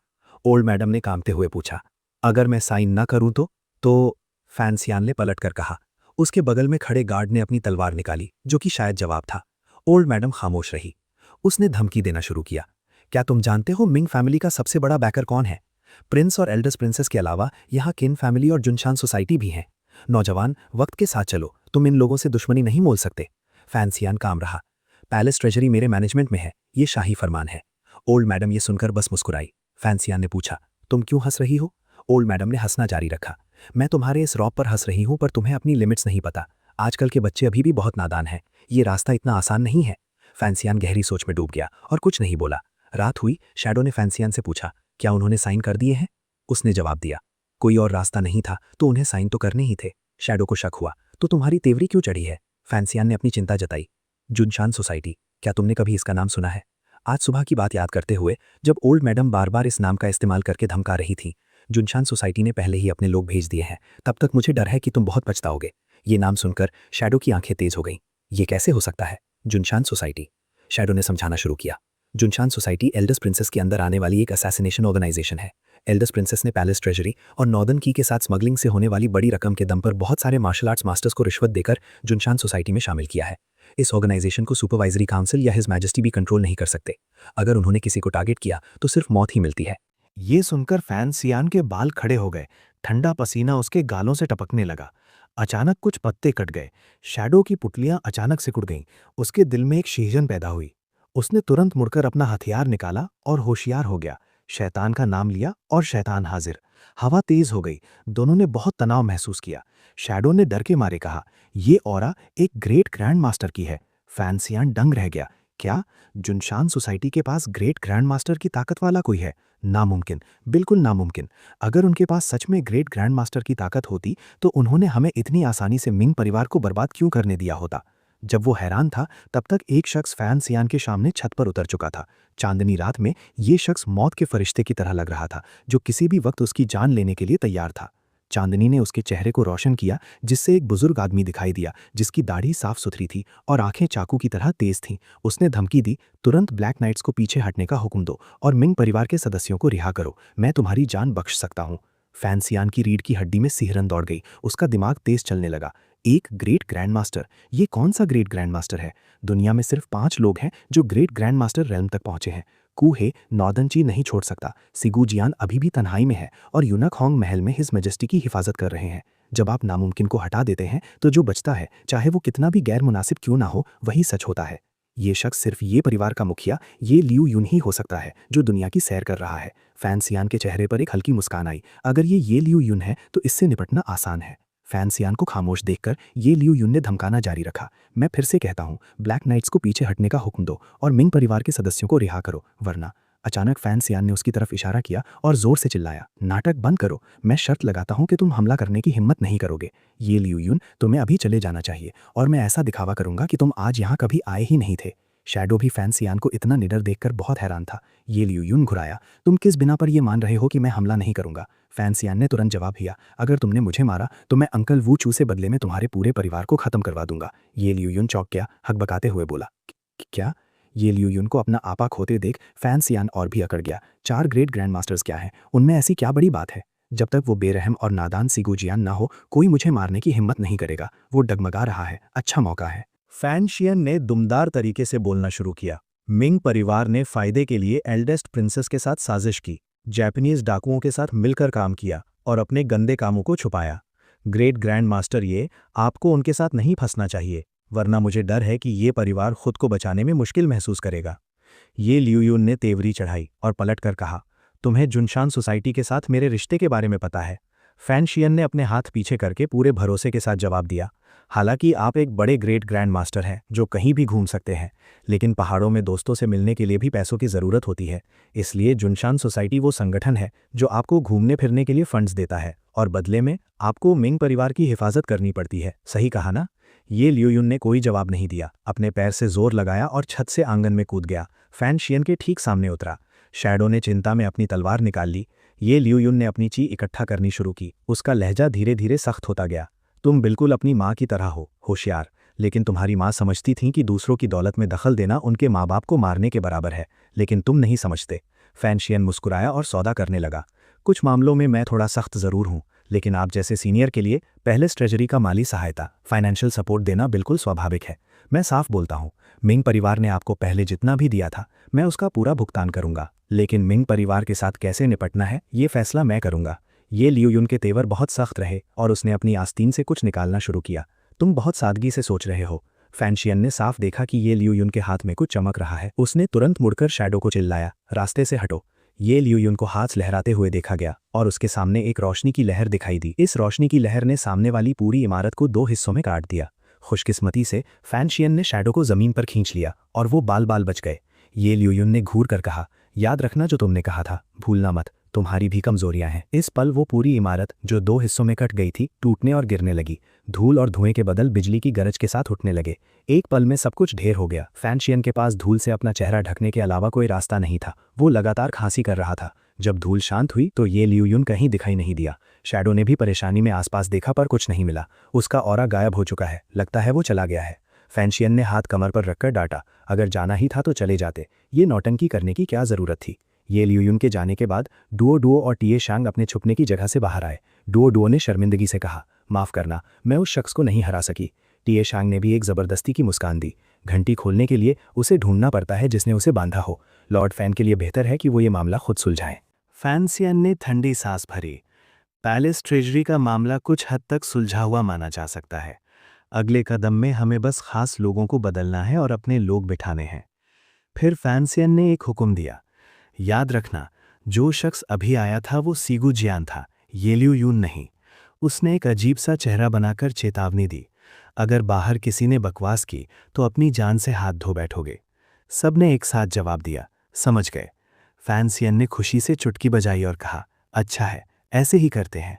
शैडो ने मुंह बनाकर सोचा, सीगू जियान फिर से बलि का बकरा बन रहा है। लेकिन जैसे ही उसने ये बोला वो थिथक गया। हाँ, मैंने इतनी अजीब बात क्यों कही? फैंसियन ने हुक्म देना जारी रखा, मिंग परिवार के सदस्य नज़रबंद हैं, याद रखना, उन पर सख्त निगरानी रखनी है। डूडू के लिए ये समझना मुश्किल था, क्या एल्डेस्ट प्रिंसेस और चिन परिवार इसे ऐसे ही जाने देंगे? जुनशन सोसाइटी का उनके साथ रिश्ता क्या शॉकिंग अंदर की कहानी है? इसका पूरी तरह पता लगाया जाना चाहिए। फैंसियन ने चिंता में आह भरी, सितारों बिना आसमान की तरफ देखते हुए। सही कहा, खतरा कभी खत्म नहीं होगा। 6 महीने बाद मौसम ठंडा हो गया और भारी बर्फ ने रास्ते बंद कर दिए। फैंसियन दरवाजे के पास खड़ा होकर शायरी पढ़ रहा था। जीयुए उसके बगल में खड़ा होकर मक्खन लगा रहा था। बधाई हो मिलॉर्ड, आधे साल की सुधार के बाद पैलेस ट्रेजरी पूरी तरह कब्जे में है और कोई परेशानी खड़ी करने नहीं आया। अनएक्सपेक्टेडली यही बात फैंसियन को परेशान कर रही थी। उसने एक दर्द भरा चेहरा बनाया और बुदबुदाया, सही कहा, आधे साल से कोई असैसिन नहीं आया। जीयुए उत्सुक था, क्या ये अच्छी बात नहीं है कि कोई कातिल नहीं आया? फैंसियन ने हल्के से उसके सिर पर मारा और समझाया, कम से कम कातिल एक दिखने वाला खतरा होते हैं। ये मौजूदा शांति का मतलब सिर्फ ये हो सकता है कि मिंग परिवार एक और बड़ा, ना दिखने वाला खतरा छुपा रहा है। जीयुए को अचानक कुछ याद आया, बेसे एक अफवाह है कि एल्डेस्ट प्रिंसेस राजधानी वापस आ गई है। ये खबर सुनकर फैंसियन का खून खौल उठा। उसने जीयुए को पकड़कर झंझोड़ दिया, क्या क्या क्या? जीयुए ने चक्कर खाते हुए रिपोर्ट देना जारी रखा। कहा जा रहा है कि एम्प्रेस डाउजर अपनी बेटी को मिस कर रही हैं और न्यू ईयर के लिए एल्डेस्ट प्रिंसेस को वापस बुलाना चाहती हैं। हिज मैजेस्टी पहले ही राजी हो गए हैं। लॉर्ड फैन सच में देवता की तरह दूरदर्शी हैं। यही वो बड़ा छुपा हुआ खतरा है। फैंसियन ने दांत पीसते हुए कहा, तुम मेरी तारीफ कर रहे हो या मजाक उड़ा रहे हो? फैंसियन ने अपना चेहरा ढक लिया और आ भरी, देशद्रोह और दुश्मन के साथ मिलने का गुनाह। अगर कोई और होता तो कब का कब्र में लेटा होता। वो कुछ अलग ही है। थोड़ी देर बनवास में रहने के बाद वो राजधानी वापस आ सकती है। सच में सम्राट की सगी बहन है, एम्प्रेस डाउजर की आंखों का तारा। जीयुए ने चिंता में कहा, इस बार एल्डेस्ट प्रिंसेस वापस आएगी तो वो निश्चित रूप से दीवानगी की हद तक बदला लेगी। जीयुए ने एक पल सोचा और फिर अपना अंदाजा लगाया, लॉर्ड फैन, क्या ऐसा हो सकता है? हिज मैजेस्टी ने उसकी वापसी की मंजूरी इसलिए दी क्योंकि आपने पैलेस ट्रेजरी संभाल ली है और एल्डेस्ट प्रिंसेस की ताकत कमजोर हो गई है। इस अंदाजे ने फैंसियन को एक नया नजरिया दिया। उसने कहा, क्या ऐसा हो सकता है कि ये शुरू से ही हिज मैजेस्टी का प्लान था? क्या ये सम्राट का संतुलन का हुनर है? उसने याद किया कि एम्परर किंग ने एक बार उससे कहा था, तुम्हारी माँ ने कहा था, सम्राट बनना कोई आसान काम नहीं है, इसलिए कभी कभी मुझे कुछ चीज़ें छोड़नी पड़ती हैं। फैंसियन ने तेवरी चढ़ाई, अगर सच में ऐसा है तो वो। जीयुए ने फैंसियन को गहरी सोच में देखा, ये सोचते हुए कि वो राजधानी वापस जाने में हिचकिचा रहा है, और चिल्लाया, लॉर्ड फैन अब अलग है, जबरदस्त ताकत के साथ। चलो राजधानी लौटते हैं और उनका सीधा सामना करते हैं। फैंसियान इतना गुस्से में था कि लगभग खून की खांसी आ गई। तुम्हारे दिमाग में इतना बेवकूफ़ी भरा ख्याल कैसे आ सकता है? जीयुए ने समझाया, क्योंकि हाल ही में एल्डेस्ट प्रिंसेस के साथ जुड़े कई अफसरों ने आपके पिता और प्राइम मिनिस्टर लिन की बुराई करनी शुरू कर दी है। कह रहे हैं कि उन्होंने अपनी ताकत का गलत इस्तेमाल किया, रिश्वत ली और कानून तोड़ा। हमें भी उन पर जोर से पलटवार करना चाहिए। फैंसियान फिर से दरवाजे से टेक लगाकर बैठ गया और एनालाइज करने लगा। ये एल्डेस्ट प्रिंसेस का पुराना तरीका है, लेकिन मेरे पिता और प्राइम मिनिस्टर लिन किस तरह के लोग हैं ये हिज मैजेस्टी किसी भी और से बेहतर जानते हैं। इस पल शैडो बोला, लिन रूफू पहले ही अपने गांव रिटायर हो चुके हैं और आपके पिता अभी हिज मैजेस्टी के लोगों की जांच, इन्वेस्टिगेशन के घेरे में हैं। फैंसियान तब आंगन में निकल आया। जैसा उम्मीद थी, एल्डेस्ट प्रिंसेस सिर्फ एक चाकू है, हिज मैजेस्टी वो है जिन्होंने चाकू पकड़ा है। शैडो सहमत था। बिल्कुल, तुमने सही अंदाजा लगाया। फैंसियान कड़वाहट से मुस्कुराया। हाँ, क्या कोई परेशानी है? शैडो में साफ साफ जवाब दिया। नहीं, मुझे बस लगता था कि तुम्हारे रिश्ते बहुत अच्छे हैं। मुझे उम्मीद नहीं थी कि तुम उनसे इतनी जल्दी होशियार हो जाओगे। फैंसियान ने एक बर्फ का टुकड़ा पकड़ने के लिए हाथ बढ़ाया और कहा, जीने के लिए हर चीज़ के लिए तैयार रहना पड़ता है। हिज मैजेस्टी डरते हैं कि क्राउन प्रिंस मुझे कंट्रोल नहीं कर पाएगा। मेरे पास पैलेस ट्रेजरी है, इसलिए वो सिर्फ मेरे पिता और ससुर को हटा सकते हैं और उनकी जगह क्राउन प्रिंस के लोगों को रख सकते हैं ताकि मुझे कंट्रोल किया जा सके। क्या ये बहुत तर्कसंगत रीजनेबल नहीं है? तभी शैडो ने पूछा, तो तुम क्या करने का इरादा रखते हो? जियांगनान में ही रहोगे या राजधानी लौटोगे? फैंसियान खामोश रहा। कुछ दिन बाद फैंसियान ने डुओडो से मिलने का इंतजाम किया और ऐलान किया, मुझे राजधानी लौटना होगा, कल निकल रहा हूं। फैंसियान के गमगीन चेहरे के उलट डुओडो बेअसर थी और बस बोली ओ। फैंसियान को थोड़ी शर्मिंदगी हुई। इतनी बेरुखी क्यों? डुओडो मुस्कुराई और बोली, क्या तुम उम्मीद कर रही थी कि मैं रोऊंगी और तुम्हें जाने से रोकूंगी? फैंसियान ने दांत पीसे। औरतें। डुओडो जोर से हंसी। ये तो ऐसे ही है। फिर अचानक माहौल अजीब हो गया। डुओडो ने पूछा, तुम अभी तक गए क्यों नहीं? जो दिमाग में है बोल दो। फैंसियान मुड़ा, दरअसल मुझे तुमसे कुछ पूछना है। तुम बचपन से मंदिर में अपने मास्टर के साथ पली बढ़ी हो। क्या तुम जानती हो कि क्या वो मंदिर सच में डिवाइन टेम्पल से जुड़ा है? डुओडो ने जवाब दिया, मास्टर ने एक बार कहा था, जिन्हें हेवन ने चुना है और मंदिर ने पसंद किया है, उन्हें हेवन्स मीन होल्डर्स कहा जाता है। Havens mean holders divine temple से जुड़े होते हैं और जिस जगह हेवन्स मीन होल्डर रहता है वही मंदिर है। फैंसियान हिल गया। उसके दिमाग में एक अचानक अंदाजा बना, क्या ऐसा हो सकता है कि किंग टेम्पल में कोई हेवन्स वेन होल्डर हो? डुओडो ने शक में पूछा, तुम ये क्यों पूछ रहे हो? फैंसियान ने बिना हिचकिचाहट के जवाब दिया, मैं सोच रहा हूं कि आखिर कौन है जो डिवाइन टेम्पल से जुड़ा है और अंकल वूजू को भी मारना चाहता है। डुओडो को ये अजीब लगा। हाँ, क्या ये एल्डेस्ट प्रिंसेस नहीं है? क्या तुम शायद अपने सम्राट पर शक कर रहे हो? क्या तुम उनके नाजायज बेटे नहीं हो? फैंसियान ने अपनी चिंता जताई। आज के हालात मुझे इस पॉसिबिलिटी पर गौर करने के लिए मजबूर कर रहे हैं। दुनिया में सिर्फ 4 ग्रेट ग्रैंड मास्टर्स हैं। अंकल वूजू को छोड़कर बाकी ताकत उनके पास है। अंकल वूजू डिवाइन टेम्पल से आए थे। जिसने उन्हें जख्मी किया वो भी डिवाइन टेम्पल से आया था। डिवाइन टेम्पल में कोई ऐसा है जिसकी क्षमता ग्रेट ग्रैंड मास्टर से भी ऊपर है। अगर किंग टेम्पल में कोई हेवन्स वेन होल्डर है तो हिज मजेस्टी उसके जरिए डिवाइन टेम्पल से संपर्क कर सकते हैं ताकि मेरे अंकल वूजू को मारा जा सके। ये साफ होता जा रहा है। डुओडो ने जवाब दिया, तुमने इस संभावना का जिक्र किया। फैंसियान बीच में बोला, खुद को रोक नहीं पा रहा था। एक ग्रेट ग्रैंड मास्टर उस टिकिंग बॉम्ब की तरह है जो किसी भी वक्त फट सकता है। कोई भी देश, कोई भी शासक, रूलर उसे खत्म करने की हर मुमकिन कोशिश करेगा। डुओडो ने वो बात जोड़ी जिसकी फैंसियान को असली चिंता थी। इसके अलावा ये बॉम्ब सिर्फ एक ही शख्स की सुनता है और वो शख्स एक गिरा हुआ राजकुमार है जिसकी पहचान बहुत सेंसिटिव है। फैंसियान ने कोई एतराज नहीं किया। उसके चेहरे पर बस उदासी की एक झलक थी। शायद हिज मजेस्टी को डर है कि मैं अंकल वूजू को क्राउन प्रिंस और सेकंड प्रिंस को मारने का हुक्म दे दूंगा। कहा जाता है कि वर्तमान सम्राट पहले क्राउन प्रिंस नहीं थे, बस बाकी राजकुमारों का थोड़े ही वक्त में कत्ल हो गया था। फैंसियान ने अपना चेहरा झुकाया। उन्हें डर है कि मैं वही दोहराऊंगा जो उन्होंने तब किया था, लेकिन ये सब बस मेरे अंदाजे हैं। डुओडो ने फीकी मुस्कान दी। मैं उम्मीद करती हूँ तुम्हारे अंदाजे गलत हों। इस वक्त सूरज धीरे धीरे वेस्ट में ढल रहा था। शाम की लाली ने फैंसियान और डुओडो के चेहरों को लाल कर दिया था और दोनों खामोशी से सनसेट देख रहे थे। कितना सुंदर है। फैंसियान धीरे से निकल गया, डुओडो को अलविदा कहते हुए। नज़ारा सुंदर है, लेकिन ये बस सनसेट है। ग्रेट मिस होली मेडन, इसमें इतना मत खो जाना कि बाहर ही ना निकल पाओ। डुओडो मुस्कुराते हुए फैंसियान को जाते हुए देख रही थी। कुछ दिन बाद निकलने से पहले फैंसियान ने हिदायत दी, मिंग परिवार के पास अभी भी कुछ ताकत बची है। किसी भी अनहोनी को रोकने के लिए ब्लैक नाइट्स टेम्पररी तुम्हारे साथ रहेंगे। मैं उन्हें अगले साल वापस बुला लूंगा। डेंग जियू ये पीछे रुक गया और परेशानी में फैंसियान को सलाह दी, लॉर्ड फैन, राजधानी का ये सफर खतरों से भरा है, आपको सावधान रहना होगा। फैंसियान आत्मविश्वास से मुस्कुराया, जियू को भरोसा दिलाते हुए। 3 साल पहले जब मैं पहली बार राजधानी आया था, मैं खाली हाथ था पर फिर भी अच्छे से जिया। अब मैं ओवरवॉच काउंसिल में एक अफसर हूँ। पैलेस ट्रेजरी मेरे हाथ में है और मेरा करियर स्मूथ है। कुछ नहीं होगा, तुम निश्चिंत रहो। जियू ने आगे कहा,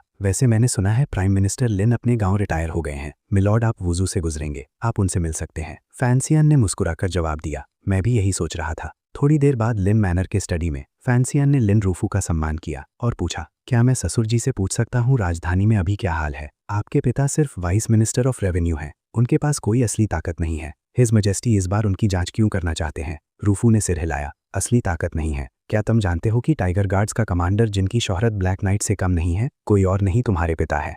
ये सुनकर फैनशियान को अचानक सब समझ आ गया। तो हर बार जब हिज मैजेस्टी ने मुझे टाइगर गार्ड्स इस्तेमाल करने दिए, वो मेरे पिता के जरिए बताया गया था। टाइगर गार्ड से मेरी हिफाजत करवाना दरअसल मेरे पिता का आइडिया था। लिन रूफो ने हाँ में सर हिलाया। ये तुम्हारे पिता का आइडिया था और हिज मैजेस्टी का भी। फैनशियान ने पूछना जारी रखा। इस बार हिज मैजेस्टी मेरे पिता को टारगेट कर रहे हैं क्योंकि वो टाइगर गार्ड्स पर उनका कमांड छीनना चाहते हैं। लिन रूफो ने जवाब दिया। ये बहुत साफ है और तुम्हारे पिता भी ये जानते हैं। बस वो इतनी आसानी से टाइगर गार्ड्स नहीं सौंपना चाहते, इसलिए वो अभी हिज मैजेस्टी से नेगोशिएट कर रहे हैं, इस उम्मीद में कि तुम्हारे लिए और फायदे हासिल कर सकें। फैन जियान तुम्हें अपने बेटे की तरह मानते हैं, इसीलिए वो तुम्हारी मदद के लिए हिज मैजेस्टी को नाराज करने को भी तैयार हैं। ये सुनकर फैन शियान ने एक गमगीन चेहरा दिखाया। लिन रूफो ने सलाह दी, राजधानी की ये वापसी खतरों से भरी है, तुम्हें पूरी तरह तैयार रहना होगा। फैन शियान ने सर झुकाया और हाथ जोड़कर अपने ससुर से गाइडेंस मांगा। उन्होंने अपनी दाढ़ी सहलाई और बोलना शुरू किया। पहली बात, चेन पिंगपिंग भरोसे के लायक नहीं है। फैन शियान हैरान दिखा। ससुर जी ऐसा क्यों कह रहे हैं? लिन रूफो ने जवाब दिया। दरबार के सभी अफसरों में से चेन पिंगपिंग ही एक ऐसा शख्स है जिसे मैं समझ नहीं पाया। ये आदमी बहुत गहरी सोच वाला है और लोगों के दिलों से खेलने में माहिर है। उसे किंग ऑफ द नाइट कहे जाने की कोई वजह ज़रूर होगी। सबसे ज़रूरी बात, इस बार हिज मैजेस्टी तुम्हारी ताकत कम कर रहे हैं, फिर भी सिर्फ चेन पिंगपिंग को नहीं छेड़ा गया है। फैन शियान ने सीधा पूछा। ससुर जी को लगता है डायरेक्टर चेन हिज मैजेस्टी का छुपा हुआ कार्ड है। रूफो ने घुमाकर कहा। चेन पिंगपिंग ने कई बार हिज मैजेस्टी की जान बचाई है, जिसकी वजह से उन्हें हिज मैजेस्टी का भरोसा मिला है। उनका रिश्ता तुम्हारी कल्पना से कहीं ज़्यादा गहरा है। वो जो काम करते हैं वो ज़रूरी नहीं कि तुम्हारे फ़ायदे के लिए हों। फैन शियान ने थूक निगला और सिर झुकाकर कहा। डायरेक्टर चेन ने मेरे बचपन से ही मेरी हिफाजत के लिए मेरे टीचर फेजे को भेजा था। मेरे बड़े होने के बाद उन्होंने सब कुछ मुझे सौंप दिया। अगर वो ना होते तो मैं कब का मर चुका होता। मेरे पास उन पर भरोसा ना करने की कोई वजह नहीं है। ये बात गलत नहीं है। लिन रूफो बस आह भर सका। वक्त आने पर सब साफ हो जाएगा। दूसरी बात, लिन रूफो का चेहरा अचानक गंभीर हो गया। उसने कहा, दरअसल मैं जुनशन सोसाइटी का एक सदस्य हूँ। फैन शियान चौंक गया और पीछे हटकर चिल्लाया। क्या? लिन रूफो ने जारी रखा। सिर्फ मैं नहीं, सी गुजियान, कूहे, यान शावन, यूनजी खान, कई बड़े एक्सपर्ट्स जुनशन सोसाइटी के सदस्य हैं। फैन शियान ने हैरानी से पूछा, जुनशन सोसाइटी बनी ही क्यों है? रूफो ने जवाब दिया, जुनशन सोसाइटी एक पुगिलिस्ट संगठन है जिसकी नींव ली यूनरई ने रखी थी, लेकिन उनका हुक्म मानने के लिए नहीं, बल्कि हर शख्स के अपने फ़ायदे के लिए। अगर ली यूनरई उन्हें इस्तेमाल करना चाहती तो वो सिर्फ पैसों का या पैसों से बड़े फ़ायदों का इस्तेमाल कर सकती थी। फैन शियान ने अपनी थोड़ी सहलाई, पुरानी बातें याद करते हुए। कोई हैरानी नहीं कि ये ल्यून आया और चला गया। जब तक उनके हितों को नुकसान नहीं पहुंचता, जुनशन सोसाइटी के ऑर्डर्स उनके लिए ज़्यादा मायने नहीं रखते थे। उसने अचानक याद किया कि अभी पैलेस ट्रेजरी उसके कंट्रोल में है और उसने तुरंत एक टाइकून जैसा महसूस किया। अगर वो पैसों से उन्हें खरीद ले तो ये संगठन अभी उसके लिए कोई खतरा नहीं है। लिन रूफो ने तेवड़ी चढ़ाई, अपने दामाद को याद दिलाते हुए। लेकिन क्या तुमने कभी सोचा है कि वो पागल औरत ली यूनरई जब कोने में ढकेली जाएगी तो सदन किंग से गद्दारी कर सकती है? फैन शियान ने अंदाज़ा लगाया। आपका मतलब है ली यूनरई सदन किंग से गद्दारी करेगी, जिससे नॉर्दर्न की, वेस्टर्न हू और डोंगी हमारे खिलाफ एक गठबंधन बना सके? लिन रूफो ने सिर हिलाया और जारी रखा। उस वक्त सदन किंग के लोग जंग की आग में झुलस जाएंगे। ये वो चीज़ें हैं जो ना तुम चाहते हो ना मैं। इस बार तुम्हें इस असली खतरे का सामना करना है। तब फैन शियान को असली खतरे का एहसास हुआ। अगर तुमने उसे हरा दिया तो वो बिना कफन के मरेगी। अगर तुम हार गए तो ये अपनी जान उसे सौंपने के बराबर होगा। लिन रूफू ने उसे फिर याद दिलाया। अगर ऐसा है तो क्या तुम अभी भी राजधानी लौटना चाहते हो? फैन शियान ने बिना हिचकिचाहट के जवाब दिया। पिताजी मुश्किल में हैं, मैं वापस नहीं जा सकता, ऐसा हो नहीं सकता। लिन रूफू ने शक में पूछा, क्या तुम फैन जियान की बात कर रहे हो? फिर वो खड़ा हुआ और बोला, मुझे लगता है तुम्हें कोई गलतफहमी हुई है। फैन जियान कोई ऐसा शख्स नहीं है जिसे बचाने की ज़रूरत हो। वो उन जांच करने वालों के लिए कोई सबूत नहीं छोड़ेगा। इसके उलट वो उनकी कमज़ोरियां भी ढूंढ सकता है। सच तो ये है कि जो जांच करने आएंगे उन्हें फैन जियान के आगे झुककर कहना पड़ेगा, लॉर्ड फैन, हमें कुछ नहीं मिला, हम इजाज़त चाहते हैं, प्लीज़ इस मामले को कॉन्फिडेंशियल रखिएगा। फैन शियान ने भी शर्मिंदगी से आ भरी। सच में उनके लायक है, कितने बड़े पुराने फॉक्स हैं। लिन रूफू में चाय की चुस्की ली और सलाह देना जारी रखा। इसलिए मैं चाहता हूं कि तुम यहाँ रुको और देखो कि हालात क्या मोड़ लेते हैं, फिर कोई फैसला करो। फैन शियान थोड़ा चला, फिर बैठ गया और सिर हिलाया। ससुर जी सही कह रहे हैं, ध्यान से सोचा जाए तो आप जैसे कोई ससुर जी अभी तक जिंदा हैं तो पिताजी की जान तो पक्का महफूज है। फैन शियान का इशारा लिन रूफू के सम्राट की सगी बहन के साथ अजीब रिश्ते की तरफ था, जिसने शाही परिवार की इज्जत को नुकसान पहुंचाया था, फिर भी वो जिंदा था। तो फैन जियान जैसे ईमानदार आदमी को खतरा कैसे हो सकता है? ये बात सच में तर्कसंगत थी, लेकिन बेइज्जती का लेवल बहुत ज्यादा था। लिन रूफू ने चाय थूक दी जो उसने अभी पी थी। फैन शियान ने सब सोच लिया था और सुकून से चाय का लुत्फ लेने लगा। ऐसे में मैं यहीं रुकूंगा। जब पिताजी को मेरी ज़रूरत होगी मैं तुरंत घर लौट जाऊंगा। फिर दोनों चाय पीने पर ध्यान देने लगे और कमरे में शांति छा गई। फैन शियान ने एक पल सोचा, फिर मुस्कुराकर कहा, लेकिन ससुर जी, आप तो सबसे बड़े गद्दार मंत्री के रूप में जाने जाते थे, फिर भी आपका इतनी जल्दी पतन हो गया, ये सच में हैरत अंगेज है। फैन शियान, जिसने अभी अभी परेशानी खड़ी की थी, उकसाना जारी रखा। लिन रूफू ने पी हुई पूरी चाय थूक दी। उसने सावधानी से अपना मुंह पोंछा, ठंडे पसीने में नहाया हुआ था, और पूछा, मेरे प्यारे दामाद, क्या तुम्हें बात करना भी आता है? फैन शियान ने पूछना जारी रखा, ससुर जी ने पिताजी की तरह पहले से तैयारी क्यों नहीं की? लिन रूफू का चेहरा उतर गया और उसने कहा, क्या तुम्हें युआन होंगर याद है? फैन शियान ने सिर हिलाया। वो ससुर जी के स्ट्रैटेजिस्ट थे, बेशक मुझे याद है। मैंने वानर से सुना था, उन्होंने ससुर जी के साथ 15 साल से ज्यादा गुजारे और उसने वानर और दाबाओ को अपने बच्चों की तरह माना। लिन रूफू ने आह भरी। उसने मुझे धोखा दिया और एल्डेस्ट प्रिंसेस से जा मिला। फैन शियान ये सुनकर खामोश हो गया, जबरदस्ती मुस्कुराते हुए। ससुर जी, आप सच में किस्मत वाले हैं, इतने भरोसेमंद साथी से धोखा खाने के बाद भी इतने शांत हैं। लिन रूफू की आंखों में हैरानी थी और उसने जारी रखा, इसके पीछे कोई छुपी हुई वजह जरूर होगी। मुझे 15 सालों से जानते हुए वो मुझे बहुत अच्छे से समझता है। अगर वो मुझे धोखा देना भी चाहता तो वो गिरते हुए स्टेटस वाली एल्डेस्ट प्रिंसेस के पास नहीं जाता। फैन शियान ने तुरंत सुझाव दिया, अगर मौका मिला तो मैं आपके लिए उससे पूछूंगा ससुर जी। लिन रूफू ने अपनी दाढ़ी सहलाई, उसकी आंखें मुस्कुराहट से चमक रही थीं। मेरे प्यारे दामाद, मेरी मेहनत बेकार नहीं गई कि मैंने खास तुम्हारे लिए एक सरप्राइज तैयार किया। फैन शियान हैरान था, एक सरप्राइज? टडा! वानर दरवाजे के पीछे से निकली, मुस्कुराते हुए फैन शियान को ग्रीट किया, मैं यहाँ काफी देर से हूँ, सरप्राइज पतिदेव। फैन शियान खुशी खुशी वानर की तरफ लपका, वानर, मेरी वानर। लिन रूफू तब खुशी खुशी वहां से निकल गया, दोनों को अकेला छोड़कर। इस वक्त एल्डेस्ट प्रिंसेस के कमरे में एल्डेस्ट प्रिंसेस लॉर्ड युआन से सवाल कर रही थी। उसने कहा, मैं सुन रही हूँ, मेरा शाही भाई उस ये परिवार की लड़की और सेकंड प्रिंस के बीच शादी क्यों करवाना चाहता है? उसने अंदाजा लगाया, हालांकि ये ल्यूयुन कमजोर है, फिर भी उसके पास कुछ मिलिट्री पावर है। क्या ऐसा हो सकता है कि मेरा भाई क्राउन प्रिंस को हटाकर सेकंड प्रिंस को नया क्राउन प्रिंस बनाना चाहता है? लॉर्ड युआन ने तुरंत जवाब दिया, इस अदना से सेवक की राय में ये बिल्कुल इसका उल्टा है। हालांकि ये परिवार के पास अभी भी कुछ मिलिट्री पावर है, लेकिन राजधानी में उनका असर सम्राट द्वारा पूरी तरह साफ कर दिया गया है। थोड़ी देर बाद क्राउन प्रिंस के ईस्टर्न पैलेस में क्राउन प्रिंस पढ़ने में मगन था। एक यूनक अंदर आया और रिपोर्ट दी, your highness crown prince, eldest princess ने आपको ग्वांगसिन पैलेस बुलाया है।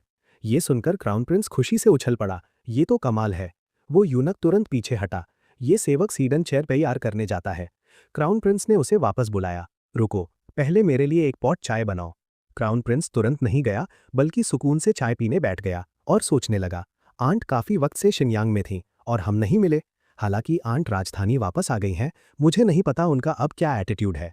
चाहे मेरा दिल बेचैन हो रहा हो, मैं बिना वजह मिलने की हिम्मत नहीं करता, ताकि आंट के लिए और परेशानी ना खड़ी हो। लेकिन आज आंट ने मुझे बुलाया है, जो साबित करता है कि वो मेरे साथ हैं।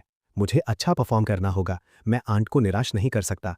आंट, मैं अभी आ रहा हूँ। पता चला कि क्राउन प्रिंस ने एक तोहफा तैयार करने के लिए देरी की। उसने एक बहुत ही कीमती विरिलिटी एनहांसिंग गोल्ड फ्लास्क यानी मर्दाना ताकत बढ़ाने वाला फ्लास्क निकाला। थोड़ी देर बाद ग्वांगसिन पैलेस तेज सांसों की आवाजों से भर गया, जिसमें एक मर्द और औरत की खुशी भरी सिसकियां मिली जुली थीं। हवा में जींस की महक भरी थी। हैरत की बात थी कि क्राउन प्रिंस और एल्डेस्ट प्रिंसेस के बीच रिश्ता ऐसा था। एल्डेस्ट प्रिंसेस ने क्राउन प्रिंस के कान में फुसफुसाया, तुम्हारी टेक्निक बेहतर होती जा रही है। क्राउन प्रिंस ने पसीने में नहाए हुए धीरे से पुकारा, चीयर। एल्डेस्ट प्रिंसेस ने क्राउन प्रिंस के ऊपर बैठते हुए नरमी से कहा, मुझे तुम्हारा मेरा नाम पुकारना पसंद है। क्राउन प्रिंस का हाथ एल्डेस्ट प्रिंसेस की रीढ़ की हड्डी पर फिसला, उसे अपने करीब खींचते हुए प्यार से पुकारा, रूई, रूइयर। उस रात हिज मैजेस्टी दिए की रोशनी में पड़ रहे थे और उन्होंने अपने बगल में खड़े खिदमतगार यूनक से पूछा, क्या क्राउन प्रिंस आजकल ढंग से रह रहा है? होंगझू नाम के यूनक को ठंडा पसीना आ गया और उसने जवाब देना शुरू किया, पिछले कुछ दिनों में ग्रांड ट्यूटर की निगरानी में क्राउन प्रिंस ने अपनी पढ़ाई पूरी कर ली है और अब एक क्राउन प्रिंस की तरह पेश कर रहे हैं। हिज मैजेस्टी ने संतुष्टि से कहा, इस लड़के में कुछ उम्मीद दिखाई दे रही है। होंगझू थोड़ा हिचकिचाया। एम्परर किंग ने आसानी से भांप लिया कि इस यूनक को और भी कुछ कहना है। अगर कुछ कहना है तो साफ बोलो। होंगझू हकबकाया, जी जी जी। फिर उसने वो सब बता दिया जो वो जानता था। जब से एल्डेस्ट प्रिंसेस राजधानी लौटी हैं, क्राउन प्रिंस अक्सर वांगसन पैलेस जाते हैं, अपनी पढ़ाई को नज़रअंदाज करते हुए, और पता नहीं वहाँ क्या करते हैं। ये शब्द साफ तौर पर एक ऐसी बात की तरफ इशारा कर रहे थे जो सबको पता थी। एम्परर किंग बेशक और भी बेहतर समझते थे, लेकिन क्राउन प्रिंस की इज्जत बचाने के लिए उन्होंने मेज पर हाथ मारा और चिल्लाए। वो और क्या कर रहा होगा? ली यूनरुई बचपन से ही देश चलाने की 3 स्ट्रैटेजीज को समझती है। क्राउन प्रिंस स्वाभाविक रूप से एल्डेस्ट प्रिंसेस का अनुभव लेने जाता है। होंगझू ने डरते हुए जवाब दिया, जी, योर मैजेस्टी बिल्कुल सही कह रहे हैं। एम्परर किंग ने फिर तेवरी चढ़ाई और याद दिलाया, अपना काम ढंग से करो, दूसरे मामलों में दखल मत दो और सवाल कम पूछा करो। होंगझू समझ गया और जल्दी से खुद को कोसने लगा। ये सेवक बहुत ज्यादा बोल गया, ये सेवक मौत के लायक है। एम्परर किंग ने तब हुक्म दिया, काफी है, तुम जा सकते हो। होंगझू ये सुनकर खुश हो गया, इजाजत ली और स्टडी से निकल गया। जैसे ही होंगझू गया, हिज मैजेस्टी ने ठंडे लहजे में पुकारा, यूनुक होंग। तुरंत एक फिगर प्रकट हुई। ये सेवक हाजिर है। हिज मैजेस्टी ने हुक्म दिया, क्राउन प्रिंस और ली यूनरुई के बीच के मामले की पूरी तरह जांच होनी चाहिए। यूनुक होंग ने चतुराई से कहा, अगर योर मैजेस्टी ने सोच लिया है तो इस बार अगर ये सेवक जांच करता है तो नतीजे शायद कभी ना बदले जा सके। अगर कोई परेशानी निकली तो चिंग का शाही परिवार अपनी पूरी इज्जत खो देगा। अगर कोई परेशानी नहीं निकली और उन्हें पता चला कि योर मैजेस्टी उन पर शक करते हैं तो क्राउन प्रिंस और एल्डेस्ट प्रिंसेस आगे से आपसे होशियार रहेंगे। नतीजा चाहे जो भी हो, ये योर मैजेस्टी के लिए नुकसानदेह है। एम्परर चिंग ने पहले ही ये सोच लिया था, लेकिन सोचना एक बात है और करना दूसरी। उन्होंने अपनी मुट्ठी भींची और कहा, लेकिन मेरा स्वभाव हमेशा शक्की रहा है। अगर ये मामला साफ नहीं होता तो मैं चैन से नहीं रह सकता। हिज मैजेस्टी को ऐसा देखकर यूनुक होंग ने और कुछ नहीं कहा और तुरंत काम पूरा करने के लिए निकल गया। रात के सन्नाटे में एक परछाई राजधानी से तेज रफ्तार में निकली। चैन पिंगपिंग भी बैठकर देख रहा था, आने वाले तूफान का इंतजार कर रहे थे। उनके बगल में खड़े एक बड़े मंत्री ने कहा, आपका प्लान लागू होना शुरू हो गया है लॉर्ड चैन। फिर उसने एनालाइज किया, हिज मैजेस्टी का शाही फरमान जारी हो चुका है। सेकंड प्रिंस और ये लिंगर की शादी पक्की हो गई है। एल्डेस्ट प्रिंसेस राजधानी लौट चुकी है और क्राउन प्रिंस के साथ मिली हुई है। उनका रिश्ता कभी ना कभी हिज मैजेस्टी को पता चल ही जाएगा। हालात बिल्कुल आपके प्लान के मुताबिक बदल रहे हैं। उसने चैन पिंगपिंग की तरफ गौर से देखा और पूछा, आपका इरादा जाल खींचने का कब है? चैन पिंगपिंग ने सुकून से जवाब दिया, मैंने पहले ही होंगजो के जरिए हिज मैजेस्टी तक खबर पहुंचा दी है। हिज मैजेस्टी को अब तक यूनुक होंग को जांच का हुक्म दे देना चाहिए था। उस मंत्री ने जारी रखा, इस सबॉर्डिनेट का एक सवाल है, क्या आप ये सब फैंसियान के लिए कर रहे हैं? चैन पिंगपिंग मुड़ा और बोला, बेशक, ये सदन चिंग के लिए है। क्राउन प्रिंस कमजोर है, सेकंड प्रिंस सिनिस्टर है, सिर्फ फैंसियान ही सदन चिंग की खुशहाली की हिफाजत कर सकता है। उस मंत्री ने हल्के से हंसते हुए कहा, 25 साल हो गए हैं और आप अभी भी मुझ पर भरोसा नहीं करते। हम सब जानते हैं कि क्राउन प्रिंस उतना कमजोर नहीं है जितना दिखता है, और सेकंड प्रिंस भी काफ़ी होशियार है। चाहे कोई भी थ्रोन पर बैठे, वो अच्छा काम कर सकता है। लॉर्ड चैन, आपने जो कुछ भी किया है वो फैंसियान को उस मुकाम तक पहुंचाने के लिए है। आप दूसरों को धोखा दे सकते हैं, पर इस पुराने दोस्त को नहीं। चैन पिंगपिंग ने सुकून से जवाब दिया, अगर तुम ये सब पहले से जानते हो तो तुमने मेरी मदद करने के लिए हाँ क्यों कही? मंत्री ने आसमान की तरफ देखा और कहा, क्योंकि कुछ चीज़ें ऐसी हैं जो सिर्फ फैंसियान ही कर सकता है। चैन पिंगपिंग के मुंह से एक हैरानी भरा ओ निकला। उस मंत्री ने आखिरी दो शब्द कहे, सीज वॉर। दोनों वहां खड़े रहे, रात की ठंडी हवा महसूस करते हुए, शहर के सितारों भरे आसमान को निहार रहे थे, जो बुरा नहीं था। चैन पिंगपिंग के साथ चलने वाले आदमी ने दूर देखा और कहा, क्योंकि कुछ चीज़ें सिर्फ फैंसियान ही कर सकता है, खास करके जंग को रोकना। सदन चिंग के राइस ने आसपास के छोटे देशों के लोगों को बेघर कर दिया है। सालों की जंग ने लोगों को बेहिसाब दर्द दिया है। हिज मैजेस्टी, क्राउन प्रिंस और सेकंड प्रिंस सब जंग के शौकीन हैं। सिर्फ फैंशियन आम लोगों के बारे में सोचता है। जब फैंशियन तख्त पर बैठेगा तभी शांति आएगी। चैन पिंगपिंग सहमत होकर मुस्कुराया, जैसा तुमने कहा, फैंशियन शांति का समर्थक है। उस आदमी ने जारी रखा, इसीलिए मैं फैंशियन की मदद कर रहा हूं और मैं उसके प्लान में सहयोग देने को तैयार हूं ताकि फैंशियन क्राउन प्रिंस का पोजीशन जीत सके। लेकिन क्या हिज मैजेस्टी आखिर में सेकंड प्रिंस को चुनेंगे या फैंशियन को, ये अभी नहीं पता। कहीं और एक कमरे में एक गार्ड रिपोर्ट दे रहा था, ये मामला शाही परिवार की इज्जत से जुड़ा है। ये सेवक बिना सोचे समझे बोलने की हिम्मत नहीं करता। उन्होंने सच में एक रिश्ता बना लिया है। पता नहीं क्या हुआ, किस तरह का रिश्ता। बस इतना कि कुर्सी पर बैठा शख्स खामोश रहा। उसकी नज़र ठंडी और तेज थी, जैसे वो कुछ हिसाब लगा रहा हो। इस पल चैन पिंगपिंग को किसी से मिलने ले जाया गया। वो शख्स सफ़ेद कपड़ों में वहां खामोशी से खड़ा था। उसकी नज़र दूर कहीं टिकी थी। जब चैन पिंगपिंग आया तभी वो बोला, मैं गलत था। मैंने सोचा था कि नॉर्थ को जीतने और साउथ को शांत करने के बाद दुनिया में ऐसा कुछ नहीं होगा जो मैं एक्सेप्ट ना कर सकूं। मैंने सोचा था कि मैं सुकून से सब कुछ होते हुए देख सकता हूं। चैन पिंगपिंग ने अपनी आंखें बंद कर लीं इस कन्फेशन को सुनते हुए। उसकी आंखें पुरानी यादों और थोड़े दुख से भर गईं। उसने कहा, योर मैजेस्टी ने काफ़ी वक्त से अपने लिए मैं शब्द का इस्तेमाल नहीं किया है। मैं सोच रहा हूं आप उनसे कैसे निपटने का इरादा रखते हैं। सफ़ेद कपड़ों वाले शख्स को अभी भी खामोश देखकर चेन पिंगपिंग ने जारी रखा। इस पुराने सेवक ने योर मैजेस्टी के पारिवारिक मामलों में दखल दिया है। ये पुराना सेवक अपना गुनाह जानता है। एम्परर किंग खामोश रहे, उन्होंने सिर नहीं घुमाया। उनकी नज़र अभी भी अपने सामने की अनंत जगह में खोई थी। कह रहे थे, क्या उन्होंने जो किया है उससे ज़्यादा कुछ गलत हो सकता है? जैसे हिज मैजेस्टी का इरादा भांपते हुए चेन पिंगपिंग ने झुककर कहा, सब कुछ योर मैजेस्टी की इच्छा के मुताबिक तैयार किया जाएगा। ये सुनने के बाद हिज मैजेस्टी ने नतीजे के तौर पर कहा, मैं अंदर हूं, तुम बाहर हो, किसी को मत छोड़ना। कहीं और एक आदमी ने डॉक्यूमेंट्स का एक भारी ढेर पकड़ा हुआ था, उन्हें देखते हुए कांप रहा था। जी, क्या इतने सारे लोगों को मौत की सज़ा देनी होगी? फिर बगल से एक आवाज़ आई। वो शख्स चाय का कप पकड़े हुए जैसे गहरी सोच में हो, उसने उसे धीरे से घुमाया और फिर उड़ेल दिया। उसकी आंखें ज़मीन पर पानी के निशान पर टिकी थीं। बोला, ये सब लोग एल्डेस्ट प्रिंसेस से जुड़े हैं, महल में, शिन्यांग में, सब इस लिस्ट में हैं। जब पूछा गया कि वो कब कदम उठाएंगे, जवाब था, अभी, इसी वक्त। शिन्यांग में एल्डेस्ट प्रिंसेस के ठिकाने पर बड़े पैमाने पर कफन पहनाने की पहली लहर शुरू हो गई है। अगला नंबर राजधानी के ग्वांगशिन पैलेस का है।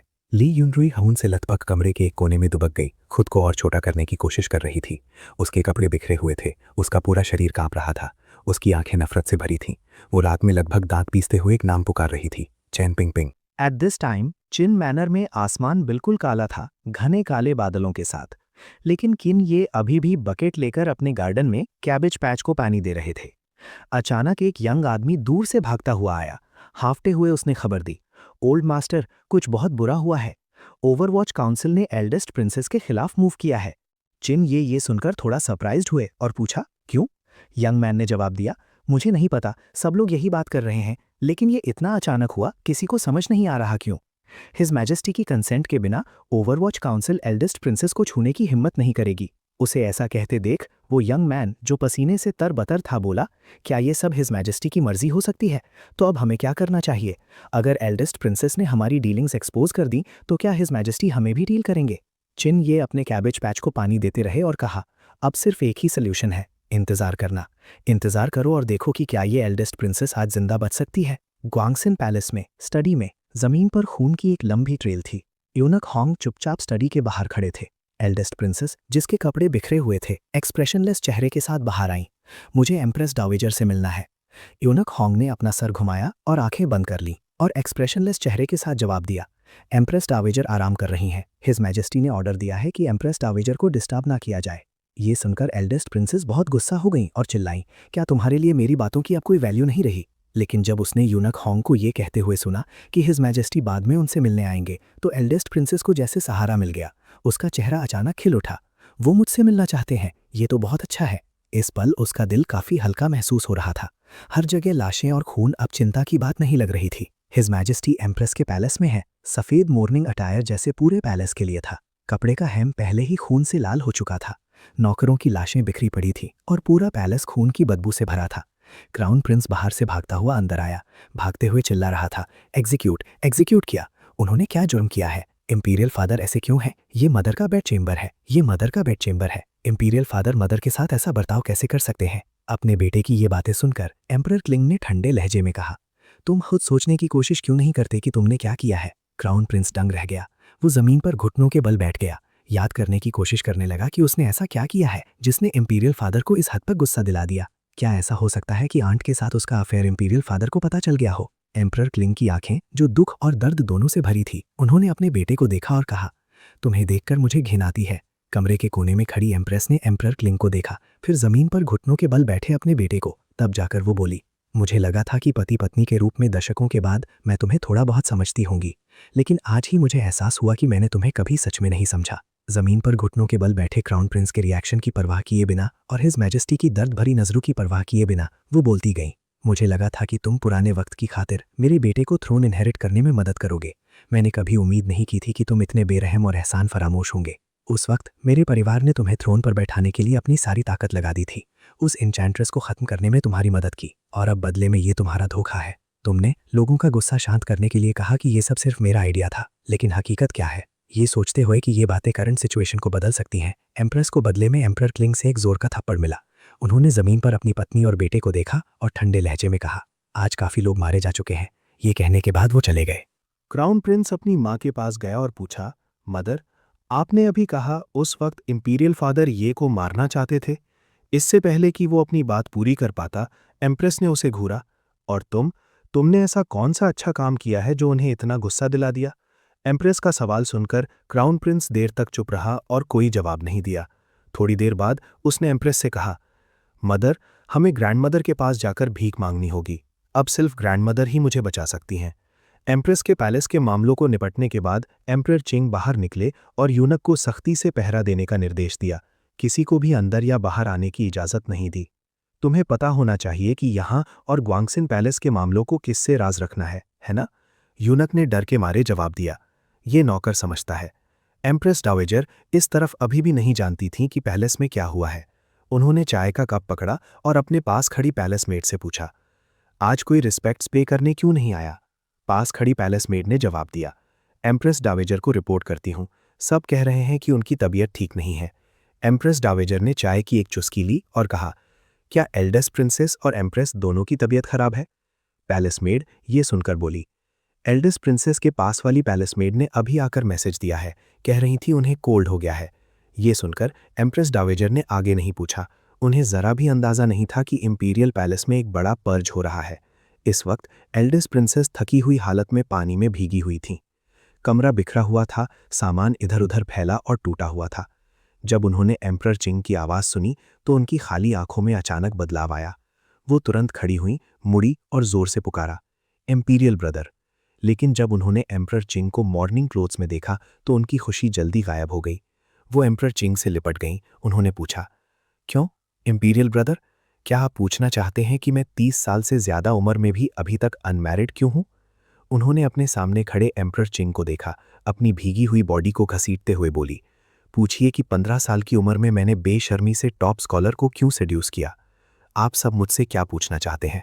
मुझसे पूछिए कि मैं इतने सारे चेहरों के साथ क्यों जीती हूँ। पूछिए कि मैं एक डिग्निफाइड प्रिंसेस शान और शौकत छोड़कर दूसरों के रहमो करम पर क्यों हूँ। मुझे कोर्ट के लिए इतने सालों तक इनर ट्रेजरी को क्यों मैनेज करना पड़ा। मुझसे पूछिए कि मुझे अपनी नफरत को दबाकर किंगडम के लिए टैलेंट्स रिक्रूट करने के लिए अपना शरीर क्यों बेचना पड़ा। मुझे चुपके से जुनशन सोसाइटी क्यों एस्टैब्लिश करनी पड़ी, उन लोगों को एग्जीक्यूट करने के लिए जिन्हें हिज मैजेस्टी आसानी से डील नहीं कर सकते थे। मुझे हमेशा वो साजिशें क्यों करनी पड़ी जिससे इंपीरियल कोर्ट शर्मिंदा हुआ। मुझे इतना सब कुछ क्यों बर्दाश्त करना पड़ा, खुशी खुशी अपनी पीठ पीछे सारी निंदा सहनी पड़ी ताकि मैं खुद को सबसे नफरत भरा इंसान बना सकूं। क्यों? क्या ये सब आपके लिए नहीं है मेरे प्यारे इंपीरियल ब्रदर?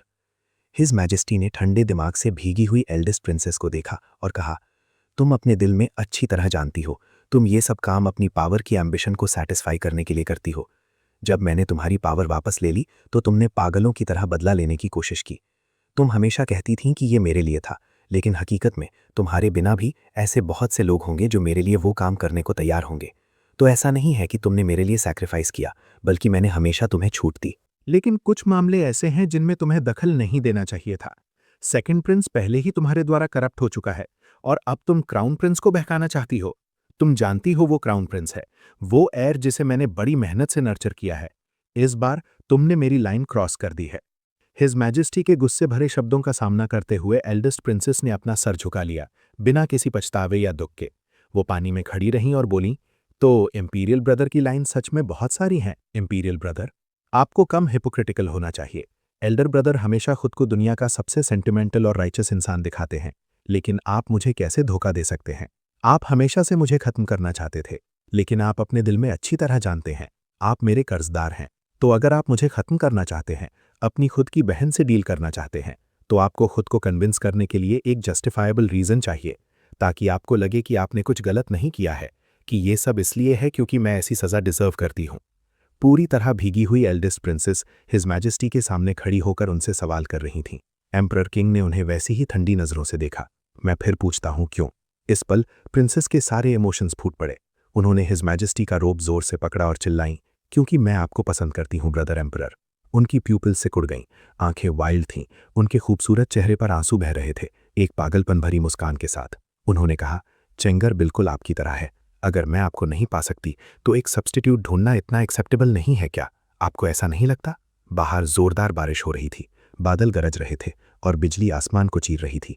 एम्प्रेस पहले ही बेहोश हो चुकी थी। क्राउन प्रिंस कमरे में इधर उधर टहल रहा था, अपने नाखूनों को खून निकलने की हद तक चबा रहा था। तभी उसने एक तरीका सोचा। जब तक एम्प्रेस डाउजर को पता है, वो इस मुसीबत से ज़रूर बच सकता है।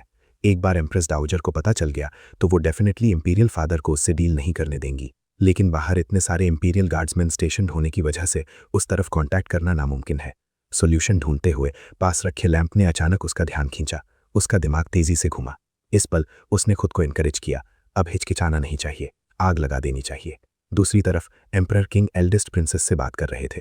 उन्होंने एल्डेस्ट प्रिंसेस का हाथ झटक दिया और कहा, यंगर सिस्टर, क्या तुम्हें खुद की परवाह नहीं है? एल्डेस्ट प्रिंसेस रोने लगी, हिज मैजेस्टी की जाती हुई पीठ को देखते हुए, और बोली, मुझे पता है आप भी मुझे पसंद करते हैं, बस इसलिए क्योंकि मैं आपकी छोटी बहन हूं, इसलिए आपने हमेशा अपनी डिजायर्स को दबाया है। एम्परर किंग ने बस उनकी तरफ एक नज़र देखा, उन कपड़ों को ठीक करते हुए जो उन्होंने रिंकल कर दिए थे। उनका लहजा अचानक हद से ज़्यादा डिस्टेंट हो गया। सभी मर्द जानवर नहीं होते जो सिर्फ डिज़ायर पर एक्ट करें। मेरे दिल में मैं सिर्फ एक औरत से प्यार करता हूँ, और जाहिर है वो इंसान तुम नहीं हो यंगर सिस्टर। एल्डेस्ट प्रिंसेस ने जल्दी से नाम गेस किया, ये चिंग में। बोलने के बाद एल्डेस्ट प्रिंसेस जोर से हंसी, एक रूखी हंसी जिसने उन्हें पहले से कहीं ज्यादा पागल दिखाया। वो चिल्लाई, अगर आप सच में उनसे इतना प्यार करते तो आप में उन्हें मारा नहीं होता। आखिर में हम सब एक जैसे हैं। जिस चीज से हम सबसे ज्यादा प्यार करते हैं वो हमेशा से सिर्फ पावर रही है।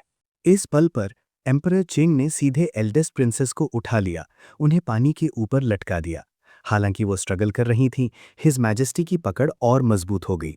उन्होंने एल्डेस्ट प्रिंसेस से रूखी आवाज में कहा, नहीं, मैं भी तुमसे प्यार करता हूं यंगर सिस्टर, लेकिन इससे तुम्हें वेस्टर्न पैराडाइज भेजने पर कोई असर नहीं पड़ेगा। सीन भारी बारिश में बदलता है। किसी अनजान वजह से ईस्टर्न पैलेस में अचानक आग लग गई। गार्ड पर खड़े यूनक ने देखा और घबरा गया। अचानक आग क्यों लग गई? इतनी भारी बारिश में आग का अभी भी जलना सच में अजीब है। लेकिन जब उसने किसी को ये कहते सुना कि पैलेस में केरोसिन की स्मेल आ रही है, तो वो तुरंत समझ गया, ये आग जरूर क्राउन प्रिंस ने खुद लगाई होगी। क्या ऐसा हो सकता है कि क्राउन प्रिंस और एम्प्रेस एक साथ मरना चाहते हैं? नौकर ने चिंता से पूछा। लेकिन हिज मैजेस्टी में पहले ऑर्डर दिया था कि किसी को अंदर या बाहर नहीं आने देना चाहिए। यूनक्याओ, हमें उन्हें बचाना चाहिए या नहीं? यूनक्याओ ने बिल्कुल भी हिचकिचाहट नहीं दिखाई, आग की तरफ इशारा किया और जोर से चिल्लाया, उन्हें बचाओ, जाओ और उन्हें जल्दी बचाओ। इतनी बड़ी आग, शायद पूरा इंपीरियल पैलेस इसे देख सकता है। अगर हमारी आंखों के सामने एम्प्रेस और क्राउन प्रिंस को कुछ हो गया तो हम भी जिंदा नहीं बचेंगे। ये सुनने के बाद सबने तुरंत दरवाज़ा तोड़ दिया, पानी लाए और आग बुझाने के लिए हवा और बारिश का सामना किया। भारी बारिश के नीचे आग जल्दी बुझ गई। क्राउन प्रिंस और एम्प्रेस को जल्दी से ठंडा होने के लिए बारिश में बाहर लाया गया। यूनक्याओ उनके पास रोते हुए बोले, आग बुझ गई है, मेरे दोनों मास्टर्स ने दुख सहा है। शायद आपको पहले कुछ देर आराम करने के लिए किसी अलग पैलेस में जाना चाहिए। लेकिन जब क्राउन प्रिंस बोला तो उसके लहजे ने उसकी नफरत को नहीं छुपारा। फादर एम्परर अपनी रेपुटेशन की वैल्यू करते हैं और नहीं चाहते कि लोगों को पता चले कि वो वही थे जिन्होंने एक्शन लिया था। लेकिन अब पूरी इंपीरियल सिटी जानती है कि ईस्टर्न पैलेस में आग लग गई थी। आपको क्या लगता है, आप कब तक इसे छुपा सकते हैं? यूनक्याओ ने कन्फ्यूजन में कहा कि वो समझे नहीं। क्राउन प्रिंस ने एम्प्रेस को अपने सहारे खड़ा किया और बोले, मैं ठीक हूँ, लेकिन मदर एम्प्रेस धुएं की वजह से ठीक नहीं है। वापस जाओ और अपने मास्टर को बताओ ताकि वो चैन से रह सके। यूनक्याओ ने उनकी शांत आंखों और लहजे को देखा, मन ही मन सोचा, क्राउन प्रिंस चाहते हैं कि पूरा शहर जाने कि वो और एम्प्रेस सही सलामत हैं, ताकि हिज मैजेस्टी चुपके से उन्हें डील ना कर सके।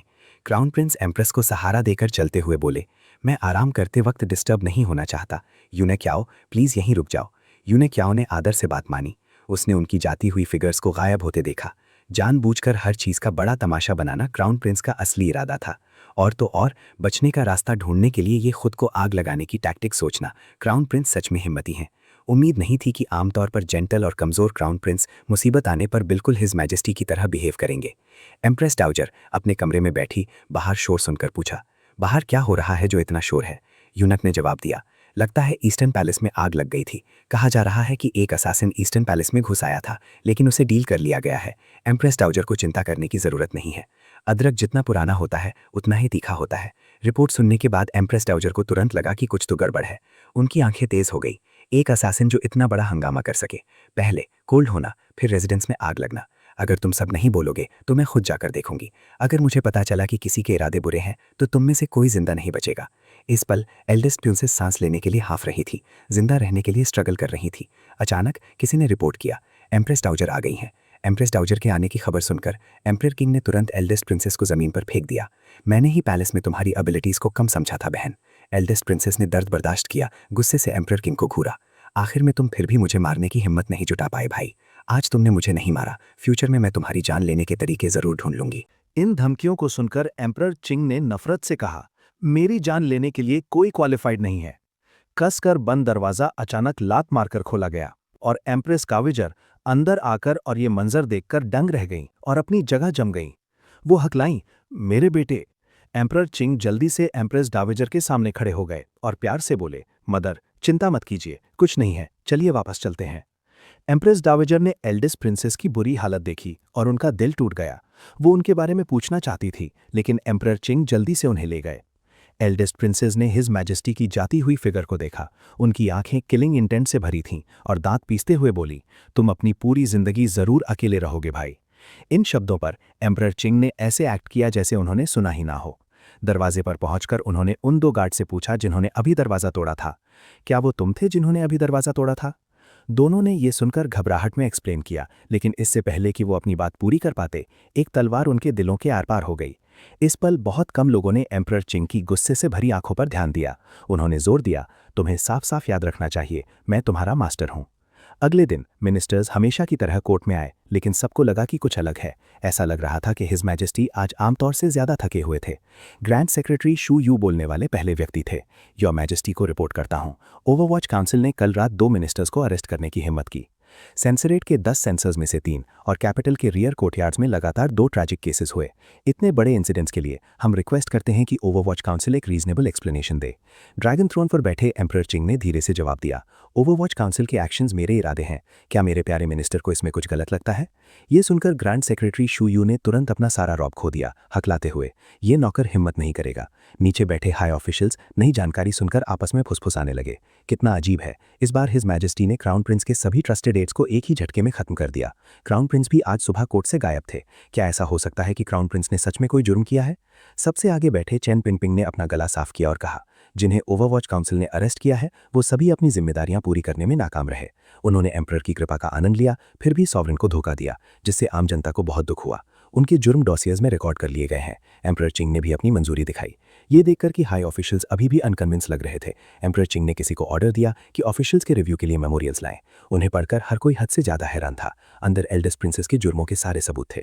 एम्परर चिंग ने हाँ में सर हिलाया और कहा, ली युनरुई मास्टरमाइंड थी जिसने क्राउन प्रिंस को भड़काया। मैं इसे बिल्कुल भी बर्दाश्त नहीं करूंगा। हालांकि ली युनरुई मेरी सगी छोटी बहन है और एम्प्रेस डावेजर ने भी उसकी जिंदगी की भीख मांगी है, इसलिए मैं टेम्परेरीली उसकी जान बख्श दूंगा। अगर आप में से किसी को मेरे आदरणीय मिनिस्टर्स कोई असंतोष है तो आप इसे मेरी तरफ डायरेक्ट कर सकते हैं। जैसा वो बोल रहे थे, उनकी नज़र ग्रेट हॉल में ऑफिशियल्स पर घूमी। सबने कारपेट पर साष्टांग प्रणाम किया, किसी ने विरोध करने की हिम्मत नहीं की। ऑफिशियल्स के डॉक्यूमेंट्स रिव्यू करने के बाद टेंस एटमॉस्फेयर बनाए रखने के लिए एम्परर चिंग ने अपने पास खड़े यूनक को इशारा किया। फिर उस यूनक ने अपने हाथ में मेमोरियल के कंटेंट्स पढ़ना शुरू किया।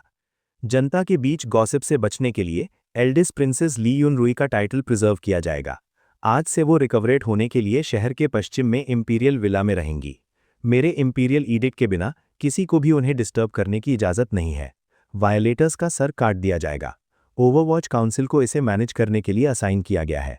यांगसी रिवर एम्बैंकमेंट रिपेयर होने के बाद ही एल्डेस्ट प्रिंसेस को रिलीज किया जाएगा। लेकिन यांगसी रिवर एम्बैंकमेंट कई 100 सालों से रिपेयर हो रहा है और अभी तक कंप्लीट नहीं हुआ है, तो पता नहीं एल्डेस्ट प्रिंसेस कब रिलीज होंगी। एल्डेस्ट प्रिंसेस के मामले से निपटने के बाद यूनक ने इंपीरियल एडिक्ट पढ़ना जारी रखा। सदर्न चू का रूलर सख्त बीमार है। क्राउन प्रिंस ली चेंकियान एम्परर की तरफ से सदर्न चू का इंस्पेक्शन करेंगे। ये सुनकर कोर्ट में कुछ ऑफिशियल्स जो क्राउन प्रिंस को सपोर्ट करते थे, उन्हें तुरंत ठंडा पसीना आ गया। सदर्न चू रिमोट और सुनसान है, खतरों से भरा और जहरीले जीवों से भरा हुआ। सफ़र बेहद मुश्किल है। क्या ऐसा हो सकता है कि हिज मैजेस्टी चाहते हैं कि क्राउन प्रिंस अपनी मौत से मिले? हालांकि दोनों प्रिंसेस ने एक शब्द नहीं कहा, लेकिन उनके दिलों में उनके कुछ और ही ख्याल थे। अपने बड़े भाई के लिए बोलने की हिम्मत कौन करेगा? एम्परर की तरफ से इंस्पेक्ट करना एक बड़ा ऑनर है, और तो और ली चेंकियान को टेम्पर भी किया जा सकता था। ये मामला सच में बहुत परफेक्ट था। कोर्ट डिसमिस हो गई। सेकेंड प्रिंस के रेसिडेंस पर वो सोच में डूबा एक किताब पढ़ रहा था। उसके ख्याल बादलों में उड़ रहे थे, इतना ऊंचा कि उसे वापस रियलिटी में लाने के लिए किसी को बोलना पड़ा। क्या तुम हमारी आंट की सिचुएशन के बारे में चिंतित हो? पता चला कि वो ये लिंगर थी जो मिलने आई थी। उसकी चिंता देखकर उसने जल्दी से कॉन्फिडेंट स्माइल दी। मैंने उसमें कभी हिस्सा नहीं लिया, मैं कैसे इम्प्लिकेट हो सकता हूँ? ये लिंगर ने प्यार से मुस्कुराकर जवाब दिया, कल रात कैपिटल में हमारी आंट की सारी पावर खत्म कर दी गई। आज ही मुझे पता चला कि ये फादर एम्परर का डिक्री था। तुम आमतौर पर हमारी आंट के करीब हो, भले ही तुमने एल्डेस्ट प्रिंसेस के अफेयर्स में हिस्सा नहीं लिया। मुझे डर है कि हिज मैजेस्टी को शक जरूर होगा। सेकंड प्रिंस ने दिलासा दिया, ज्यादा से ज्यादा मैं बस कैद कर दिया जाऊंगा, वो कोई मूव नहीं करेंगे। वैसे भी तुम्हारे मेरे पास होने से दिन ब दिन शांति से जीना ही काफी अच्छा है। ये लिंगर के ये सुनने के बाद उसकी आंखों में दुख की एक झलक आई और उसने अपने सामने खड़े प्रिंस को गले लगाया और बोली, ये बहुत अच्छा है कि तुम ऐसा सोच सकते हो। कहीं और फैंसियन बैठा था और हवा का मजा ले रहा था। उसके पास एक नौकर उन घटनाओं को बता रहा था जो हुई थी। आखिर में समराइज करते हुए, ये सारे मामले डायरेक्टर द्वारा ऑर्केस्ट्रेट किए गए थे। फैंसियन ये सुनने के बाद सिर्फ थम्स अप दे सका और बोला, जैसा कि उम्मीद थी। इस वक्त उसका मूड कल की बारिश जैसा था जो आखिरकार साफ हो गई थी। डर और हैरानी का मिक्सचर। उसके इमोशंस धीरे धीरे भारी हो गए। कोई हैरानी नहीं कि उन्होंने मुझे यहाँ रुकने के लिए कहा, अब जबकि क्राउन प्रिंस को एग्जाइल कर दिया गया है और एल्डेस्ट प्रिंसेस हाउस अरेस्ट में है। अगर मैं इस वक्त कैपिटल में होता तो हिज मैजेस्टी जरूर मुझ पर शक करते। मैंने कभी उम्मीद नहीं की थी कि डायरेक्टर चेन के पिछले शब्दों से इस हद तक बात पहुंच सकती थी। एक हद तक इसे सच में सदर्न किंग का एक बड़ा टेरर माना जा सकता है। मुझे बताओ, उन्होंने आखिरकार एल्डेस्ट प्रिंसेस का कौन सा जुर्म एक्सपोज किया जिसने हिज मैजेस्टी को इतना रेजोल्यूट बना दिया? शैडो, जो उसके बगल में था, ने जवाब दिया, एल्डेस्ट प्रिंसेस का क्राउन प्रिंस के साथ इलिसिट अफेयर होने का मामला। फैन शियान ये सुनकर दंग रह गया। उसका दिमाग काफी देर तक घूमता रहा इससे पहले कि उसने कन्फर्मेशन के लिए हैरानी से उसे देखा। एक इलिसिट अफेयर। स्पेसिफिक इमेजेस अपने आप उसके दिमाग में आने लगी। क्या ये वैसा ही इलिसिट अफेयर है जैसा मैं सोच रहा हूं? सीन फैन शियान के लिन रुअफू से मिलने पर बदलता है। इस वक्त लिन रुअफू ने पूछा, क्राउन प्रिंस की सिचुएशन पर तुम्हारे क्या विचार हैं? बस एक सवाल, लेकिन फैन शियान का जवाब बेहद ब्रॉड था। वो अजीब तरीके से हंसा और बदले में पूछा, आप किस एस्पेक्ट के बारे में पूछ रहे हैं?